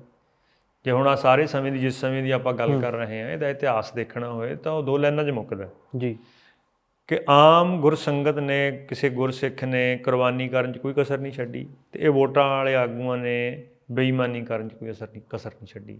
ਇੰਨਾ ਹੀ ਸਿੱਖਾਂ ਦਾ ਇਤਿਹਾਸ ਹੈ ਇਹ ਸਾਰੇ। ਸੋ ਆਮ ਸਿੱਖ ਹੈ ਜਿਹੜਾ, ਉਹ ਤਾਂ ਸਹਿਮਤ ਹੋ ਜਾਏਗਾ। ਅਹੁਦਿਆਂ ਵਾਲੇ ਜਿਹੜੇ ਨੇ, ਜਿਨ੍ਹਾਂ ਨੇ ਇਸ ਸਾਰੇ ਕਾਸੇ ਨੂੰ ਮੰਨਣਾ ਹੈ ਆਪਣੇ ਨਿੱਜ ਲਈ, ਉਹ ਜ਼ਰੂਰ ਵਿਰੋਧ ਕਰਨਗੇ। ਅਤੇ ਉਹ ਪਾਤਸ਼ਾਹੀਆਂ ਦੇ ਵਕਤ ਵੀ ਜਿਨ੍ਹਾਂ ਨੂੰ ਨਿੱਜ ਪਿਆਰਾ ਸੀਗਾ, ਉਹ ਗੁਰੂ ਪਾਤਸ਼ਾਹੀਆਂ ਦੇ ਸਰੀਰ ਰੂਪ 'ਚ ਰਹਿੰਦੇ ਵਕਤ ਵੀ ਉਹਨਾਂ ਦੇ ਖਿਲਾਫ ਖੜ੍ਹਦੇ ਰਹੇ, ਅਤੇ ਪੰਥ ਉਹਨਾਂ ਨੂੰ ਨਿਖੇੜਦਾ ਰਿਹਾ। ਫਿਰ ਗੁਰਸੰਗਤ ਉਹਨਾਂ ਨੂੰ ਨਿਖੇੜ ਦਿੰਦੀ ਰਹੀ ਜੀ। ਕੁਝ ਸਮੇਂ ਲਈ ਜ਼ਰੂਰ ਉਹ ਦੁਸ਼ਵਾਰੀ ਪੈਦਾ ਕਰਦੇ, ਪਰ ਲੰਬੀ ਦੌੜ ਦੇ ਵਿੱਚ ਗੁਰਸੰਗਤ ਹੀ ਨਿਖੇੜ ਦਿੰਦੀ ਉਹਨਾਂ ਨੂੰ, ਤਾਂ ਹੁੰਦਾ ਰਿਹਾ। ਅੱਛਾ, ਇੱਕ ਖਾਸ ਗੱਲ ਇੱਥੇ ਜ਼ਿਕਰ ਕਰਨਾ ਬਹੁਤ ਜ਼ਰੂਰੀ ਹੈ ਵੀ ਜਿਵੇਂ ਸਾਨੂੰ ਲੱਗਦਾ ਵੀ ਸਾਡੇ ਜਿਹੜੇ ਫੈਸਲੇ ਨੇ ਵੀ ਉਹ ਇੱਕ ਜਥੇਦਾਰ ਨੇ ਜਿਹੜੇ ਉਹ ਸ਼੍ਰੋਮਣੀ ਕਮੇਟੀ ਵੱਲੋਂ ਲਾ ਦਿੱਤੇ ਜਾਂਦੇ ਨੇ, ਉਸ ਤੋਂ ਬਾਅਦ ਸਾਰੀ ਜ਼ਿੰਮੇਵਾਰੀ ਉਹਨਾਂ ਦੀ ਹੋ ਜਾਂਦੀ ਹੈ। ਜਿਵੇਂ ਬੀਤੇ 2 ਦਸੰਬਰ ਦਾ ਫੈਸਲਾ ਆ, ਬਹੁਤ ਸਾਰੀਆਂ ਧਿਰਾਂ ਉਹਨੂੰ ਪੰਥ ਦਾ ਫੈਸਲਾ ਦੱਸ ਕੇ ਕਹਿੰਦੀਆਂ ਨੇ ਵੀ ਇਹ ਪੰਥ ਦਾ ਫੈਸਲਾ ਬਹੁਤ ਜ਼ਿਆਦਾ ਜ਼ਰੂਰੀ, ਇਸ ਨੂੰ ਲਾਗੂ ਹੋਣਾ ਚਾਹੀਦਾ। ਤੁਸੀਂ ਇਸ ਫੈਸਲੇ ਨੂੰ ਕਿਵੇਂ ਦੇਖਦੇ ਹੋ ਵੀ ਇਹ ਪੰਥ ਦਾ ਫੈਸਲਾ ਹੈ ਸੀ, ਇਹ ਕਿਵੇਂ ਦਾ ਫੈਸਲਾ ਸੀ, ਅਤੇ ਇਹਨੂੰ ਲਾਗੂ ਕਰਾਉਣ ਦੇ ਨਾਲ ਕੀ ਫਰਕ ਪੈਣਗੇ? ਦੇਖੋ, ਜਿਹੜਾ 2 ਦਸੰਬਰ 2024 ਦੇ ਵਿੱਚ ਫੈਸਲਾ ਹੋਇਆ ਸੀਗਾ, ਅਸੀਂ ਉਦੋਂ ਵੀ ਇਹ ਗੱਲ ਕਹੀ ਸੀ ਕਿ ਇਹ ਫੈਸਲੇ ਨੇ ਪੰਥ ਦੇ ਵਿੱਚ ਪਾਟੋ ਧਾੜ, ਦੁਸ਼ਮਣੀ, ਖੁੰਦਕ ਅਤੇ ਇੱਥੋਂ ਤੱਕ ਖੂਨ ਰੇਜ਼ੀ ਤੱਕ ਸਥਿਤੀ ਪਹੁੰਚਾ ਦੇਣੀ। ਅਤੇ ਉਹ ਸਾਰੀਆਂ ਚੀਜ਼ਾਂ ਵਾਪਰੀਆਂ ਪਿਛਲੇ 1.5 ਸਾਲ 'ਚ।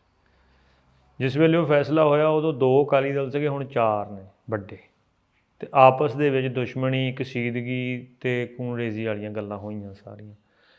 ਉਹ ਅਸੀਂ ਇਸ ਕਰਕੇ ਕਹਿ ਸਕੇ ਕਿ ਜਿਸ ਤਰੀਕੇ ਦੇ ਨਾਲ ਫੈਸਲਾ ਲਿਆ ਗਿਆ, ਜਿਸ ਤਰ੍ਹਾਂ ਮੈਂ ਤੁਹਾਨੂੰ ਪਹਿਲਾਂ ਦੱਸਿਆ ਕਿ ਅਗਸਤ 24 ਦੇ ਵਿੱਚ ਅਸੀਂ ਅਕਾਲ ਤਖ਼ਤ ਸਾਹਿਬ 'ਤੇ ਜਾ ਕੇ ਬੇਨਤੀ ਕੀਤੀ ਕਿ ਜੇ ਇਹ ਤੁਸੀਂ 2 ਧੜਿਆਂ ਦਾ, ਵੋਟਾਂ ਵਾਲੇ 2 ਧੜਿਆਂ ਨੂੰ ਹੀ ਪੂਰਾ ਪੰਥ ਮੰਨਦੇ, ਤੁਸੀਂ ਗਲਤ ਹੈ। ਜੇ ਇਹਨੂੰ ਤੁਸੀਂ ਪੂਰੇ ਪੰਥ ਦੇ ਤੌਰ 'ਤੇ ਨਜਿੱਠ ਰਹੇ ਤਾਂ ਪੂਰਾ ਪੰਥ ਸੱਦਿਆ ਜਾਏ, ਉਹਦੇ ਵਿੱਚ ਜੋ ਪੰਥ ਦਾ ਵਿਧੀ ਵਿਧਾਨ ਹੈ ਉਹ ਪਹਿਲਾਂ ਨਿਤਾਰ ਕੇ ਉਹਦੇ ਅਨੁਸਾਰ ਇਹ ਗੱਲ ਕੀਤੀ ਜਾਏ। ਇਹ 2 ਮਸਲਿਆਂ ਦਾ ਨਹੀਂ ਮਸਲਾ ਹੈ, ਪੰਥ ਦੇ ਨੇੜ ਭਵਿੱਖ ਦਾ ਮਸਲਾ। ਇਹ ਗੰਭੀਰ ਮਸਲਾ, ਇਹ ਥੋੜ੍ਹੇ ਸਮੇਂ, ਥੋੜ੍ਹੇ ਟਾਈਮ 'ਚ ਜਲਦੀ 'ਚ ਨਜਿੱਠਣ ਦਾ ਨਹੀਂ ਹੈ, ਇਹਦੇ ਲਈ ਦੀਰਘ ਵਿਚਾਰ ਹੋਣੀ ਚਾਹੀਦੀ, ਉਹ ਹੋਈ ਨਹੀਂ। 5 ਵੱਡੇ ਦੋਸ਼ ਲਾਤੇ। ਗੁਰੂ ਗ੍ਰੰਥ ਤੇ ਗੁਰੂ ਪੰਥ ਦੇ ਖਿਲਾਫ ਜਾਣ ਦਾ, ਅਕਾਲ ਤਖਤ ਸਾਹਿਬ, ਸ਼੍ਰੋਮਣੀ ਕਮੇਟੀ ਤੇ ਅਕਾਲੀ ਦਲ ਸਾਰਿਆਂ ਦੇ ਸੰਸਥਾਵਾਂ ਜਥੇਬੰਦੀਆਂ ਨੂੰ ਖਤਮ ਕਰਨ ਦਾ। ਇਹਨਾਂ 'ਚੋਂ ਇੱਕ ਵੀ 5 'ਚੋਂ ਕਿਸੇ 'ਤੇ ਇੱਕ ਵੀ ਦੋਸ਼ ਸਿੱਧ ਹੋ ਜਾਏ ਤਾਂ ਵੀ ਉਹ ਕਿਸੇ ਜਨਤਕ ਅਹੁਦੇ 'ਤੇ ਰਹਿਣ ਦਾ ਮੇਰੇ ਖਿਆਲ 'ਚ ਅਧਿਕਾਰੀ ਨਹੀਂ ਹੈ। ਪਰ ਕੋਈ ਪੜਚੋਲ ਹੀ ਨਹੀਂ ਕੀਤੀ ਗਈ, ਕੋਈ ਜਵਾਬਦੇਹੀ ਨਹੀਂ ਹੋਈ ਉਹਦੇ ਵਿੱਚ ਗੋਂਗਲੂ ਝਾੜੇ ਗਏ ਬਸ। ਅਤੇ ਦੂਸਰੀ ਜਿਹੜੀ ਗੱਲ ਇਹ ਸਾਰੇ ਫੈਸਲੇ ਸੀਗੀ ਉਹ ਸ਼ਖਸੀਅਤਾਂ ਦੀ ਸੀਗੀ। ਬੇਸ਼ੱਕ ਗਿਆਨੀ ਰਘਵੀਰ ਸਿੰਘ ਉਸ ਵੇਲੇ ਅਕਾਲ ਤਖਤ ਸਾਹਿਬ ਦੇ ਜਥੇਦਾਰ ਸੀਗੇ, ਪਰ ਉਸ ਵਕਤ ਜਿੰਨੀ ਸਾਨੂੰ ਅੰਦਰੂਨੀ ਜਾਣਕਾਰੀ ਵੀ ਸੀਗੀ ਜਾਂ ਜਿੰਨੀ ਉਸ ਵੇਲੇ ਮੀਡੀਆ ਜਾਣਕਾਰੀ ਵੀ ਸੀਗੀ, ਜਾਂ 2 ਦਸੰਬਰ ਨੂੰ ਜਿਸ ਤਰੀਕੇ ਦੇ ਨਾਲ ਉਹ ਫੈਸਲੇ ਦਾ ਸਾਰਾ ਰਚਿਆ ਗਿਆ ਰੰਗਮੰਚ, ਉਹਦੇ ਉੱਤੇ ਗਿਆਨੀ ਹਰਪ੍ਰੀਤ ਸਿੰਘ ਹੀ ਲੀਡਿੰਗ ਰੋਲ ਸੀਗੇ। ਅਤੇ ਉਹ ਸਾਰੇ ਬਾਰੇ ਗਿਆਨੀ ਹਰਪ੍ਰੀਤ ਸਿੰਘ ਹੋਣਾ ਬਾਰੇ ਉਸ ਤੋਂ ਪਹਿਲਾਂ ਵੀ ਬਾਅਦ 'ਚ ਵੀ ਇਹ ਗੱਲ ਆਉਂਦੀ ਰਹੀ ਹੈ ਕਿ ਉਹ ਅਕਾਲ ਤਖਤ ਸਾਹਿਬ ਦੀ ਬਜਾਏ ਦਿੱਲੀ ਤਖਤ ਦੇ ਆਗੂਆਂ ਦੇ ਵੱਧ ਪ੍ਰਭਾਵ 'ਚ ਨੇ। ਸੋ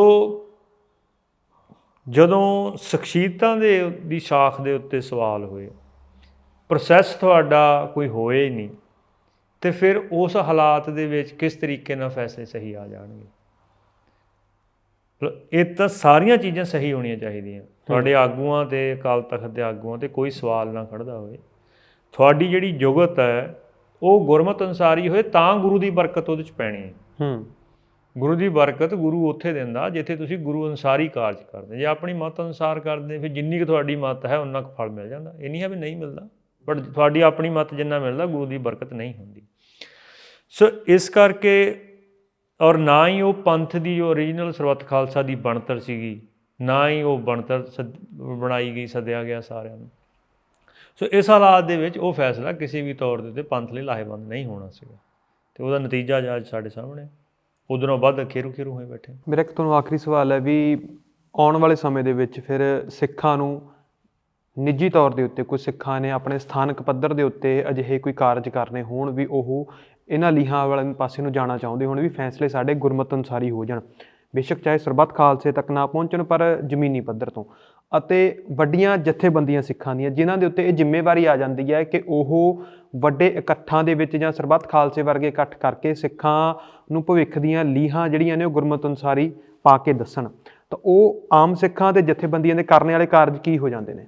ਮੈਂ ਤਾਂ ਪਹਿਲਾਂ ਇਹੀ ਕਿਹਾ ਨਾ ਵੀ ਸਭ ਤੋਂ ਇਸ ਵੇਲੇ ਸਿੱਖਾਂ ਦੀ ਬੁਨਿਆਦੀ ਗੱਲ ਇਹ ਆ ਕਿ ਸਿੱਖ ਥੱਲੇ ਤੋਂ ਲੈ ਕੇ ਉੱਪਰ ਤੱਕ ਆਪਣੇ ਆਗੂ ਚੁਣਨ ਦੀ, ਆਪਣੇ ਸਾਂਝੇ ਫੈਸਲੇ ਲੈਣ ਦੀ ਜੁਗਤ, ਅਤੇ ਆਪਣੇ ਆਪ ਨੂੰ ਜਥੇਬੰਦ ਕਰਨ ਦੀ ਜਿਹੜੀ ਬਣਤਰ ਹੈ ਉਹਨੂੰ ਗੁਰਮਤਿ ਅਨੁਸਾਰ ਅਤੇ ਜੋ ਪੰਥ ਦੀ ਰਵਾਇਤ ਰਹੀ ਉਹਦੇ ਅਨੁਸਾਰ ਕਰਨ।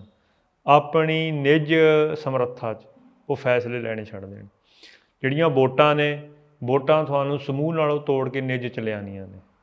ਪੰਥ ਦੇ ਫੈਸਲੇ ਦੇ ਵਿੱਚ ਤਾਂ ਇਹ ਆ ਵੀ ਇਲਾਕੇ ਦਾ ਫੈਸਲਾ ਕੋਈ, ਤਾਂ ਉਸ ਇਲਾਕੇ ਦੇ ਵਿੱਚ ਜਿਹੜਾ ਕਹਿੰਦਾ ਕਿ ਮੈਂ ਪੰਥ ਦਾ ਹਿੱਸਾ, ਤਾਂ ਉਹਦੇ ਉੱਤੇ ਇਹ ਫਰਜ਼ ਆਇਦ ਹੁੰਦਾ ਹੈ ਵੀ ਜੇ ਉਹ ਪੰਥ ਦਾ ਹਿੱਸਾ ਹੈ ਤਾਂ ਫਿਰ ਪੰਥ ਦਾ ਫੈਸਲਾ ਤਾਂ ਇੱਕ ਹੁੰਦਾ।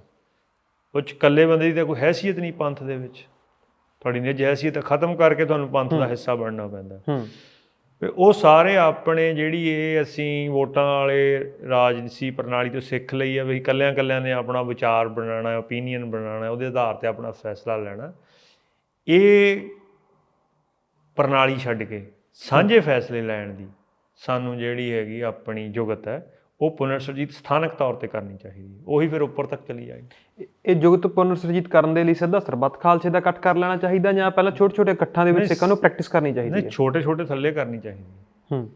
ਜੇ ਥੱਲਿਓਂ ਤੁਸੀਂ ਸੰਗਤੀ ਰੂਪ ਦੇ ਵਿੱਚ ਫੈਸਲਾ ਕਰਨ ਦੇ ਸਮਰੱਥ ਨਹੀਂ ਹੈ ਅਤੇ ਉਹ ਵੱਡੇ ਪੱਧਰ 'ਤੇ ਕਿੱਥੋਂ ਹੋ ਜਾਓਗੇ? ਥੱਲਿਓਂ ਹੀ ਉੱਪਰ ਜਾਣੀ ਚਾਹੀਦੀ ਹੈ ਜੀ।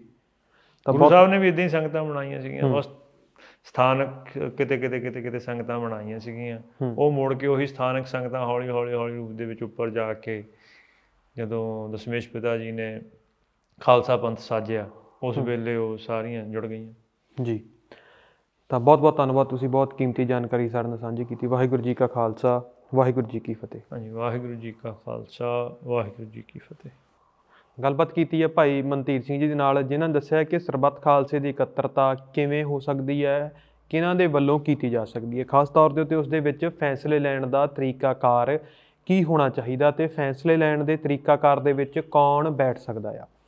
ਤਾਂ ਇਹ ਸਮੂਹ ਸਿੱਖਾਂ ਦੇ ਲਈ ਇੱਕ ਬਹੁਤ ਵੱਡੀ ਜਾਣਕਾਰੀ ਹੈ ਜੋ ਕਿ ਇਸ ਵੇਲੇ ਸਿੱਖ ਪੰਥ ਦੇ ਸਾਹਮਣੇ ਅਨੇਕ ਦੁਸ਼ਵਾਰੀਆਂ ਦਾ ਹੱਲ ਲੱਭਣ ਦੇ ਵਿੱਚ ਲੱਗੇ ਹੋਏ ਨੇ, ਤਾਂ ਉਹਨਾਂ ਨੂੰ ਇਸ ਗੱਲ ਤੋਂ ਸੇਧ ਲੈ ਲੈਣੀ ਚਾਹੀਦੀ ਹੈ ਕਿ ਕਿਵੇਂ ਸਿੱਖਾਂ ਦੇ ਵੱਡੇ ਪੱਧਰ ਤੋਂ ਲੈ ਕੇ ਜ਼ਮੀਨੀ ਪੱਧਰ ਤੱਕ ਦੇ ਜਿਹੜੇ ਮਸਲੇ ਨੇ ਉਹਨਾਂ ਨੂੰ ਗੁਰਮਤ ਅਨੁਸਾਰੀ ਇਕੱਠਾਂ ਦੇ ਵਿੱਚ ਜਾਂ ਸਿਰ ਜੋੜ ਕੇ ਬੈਠ ਕੇ ਹੱਲ ਕੀਤਾ ਜਾ ਸਕਦਾ। ਤੁਸੀਂ ਆਪਣੀ ਰਾਏ ਟਿੱਪਣੀ ਖਾਨਿਆਂ ਦੇ ਵਿੱਚ ਸਾਡੇ ਨਾਲ ਸਾਂਝੀ ਕਰ ਸਕਦੇ ਹੋ। ਕੋਈ ਸਵਾਲ ਉਹ ਵੀ ਟਿੱਪਣੀ ਖਾਨਿਆਂ ਦੇ ਵਿੱਚ ਛੱਡ ਸਕਦੇ ਹੋ। ਫਿਲਹਾਲ ਦੇ ਲਈ ਮੈਨੂੰ ਮਨਦੀਪ ਸਿੰਘ ਨੂੰ ਤੁਸੀਂ ਇਜਾਜ਼ਤ ਦਿਓ। ਤੁਸੀਂ ਸਿੱਖ ਸਿਆਸਤ ਨਾਲ ਬਣੇ ਰਹੋ। ਵਾਹਿਗੁਰੂ ਜੀ ਕਾ ਖਾਲਸਾ, ਵਾਹਿਗੁਰੂ ਜੀ ਕੀ ਫਤਿਹ। ਭਾਈ ਵੀਰ ਸਿੰਘ ਜੀ ਦਾ ਸਿੱਖ ਸਾਹਿਤ ਜਗਤ ਵਿੱਚ ਆਪਣਾ ਇੱਕ ਬੁਲੰਦ ਮੁਕਾਮ ਹੈ।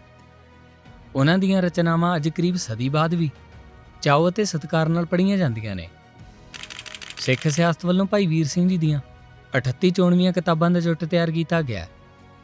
ਇਹ ਕਿਤਾਬਾਂ ਸਿੱਖ ਇਤਿਹਾਸ ਅਤੇ ਸਾਹਿਤ ਦੇ ਜਗਿਆਸੂਆਂ ਲਈ ਜ਼ਰੂਰ ਰੁਚੀ ਅਤੇ ਲਾਹੇ ਦਾ ਸਬੱਬ ਬਣਨਗੀਆਂ। ਤੁਸੀਂ ਇਹ ਕਿਤਾਬਾਂ ਸਿੱਖ ਸਿਆਸਤ ਰਾਹੀਂ ਦੁਨੀਆ ਭਰ ਵਿੱਚ ਕਿਤੇ ਵੀ ਮੰਗਵਾ ਸਕਦੇ ਹੋ। ਕਿਤਾਬਾਂ ਮੰਗਵਾਉਣ ਦੇ ਲਈ ਸਾਡੇ WhatsApp ਨੰਬਰ 99682 25990 ਤੇ ਸੁਨੇਹਾ ਭੇਜੋ ਜਾਂ ਸਾਡੀ ਬਿਜਾਲੀ ਕਿਤਾਬ ਹੱਟ sikhsiast.com ਰਾਹੀਂ ਕਿਤਾਬਾਂ ਮੰਗਵਾਉਣੀਆਂ ਕਰੋ।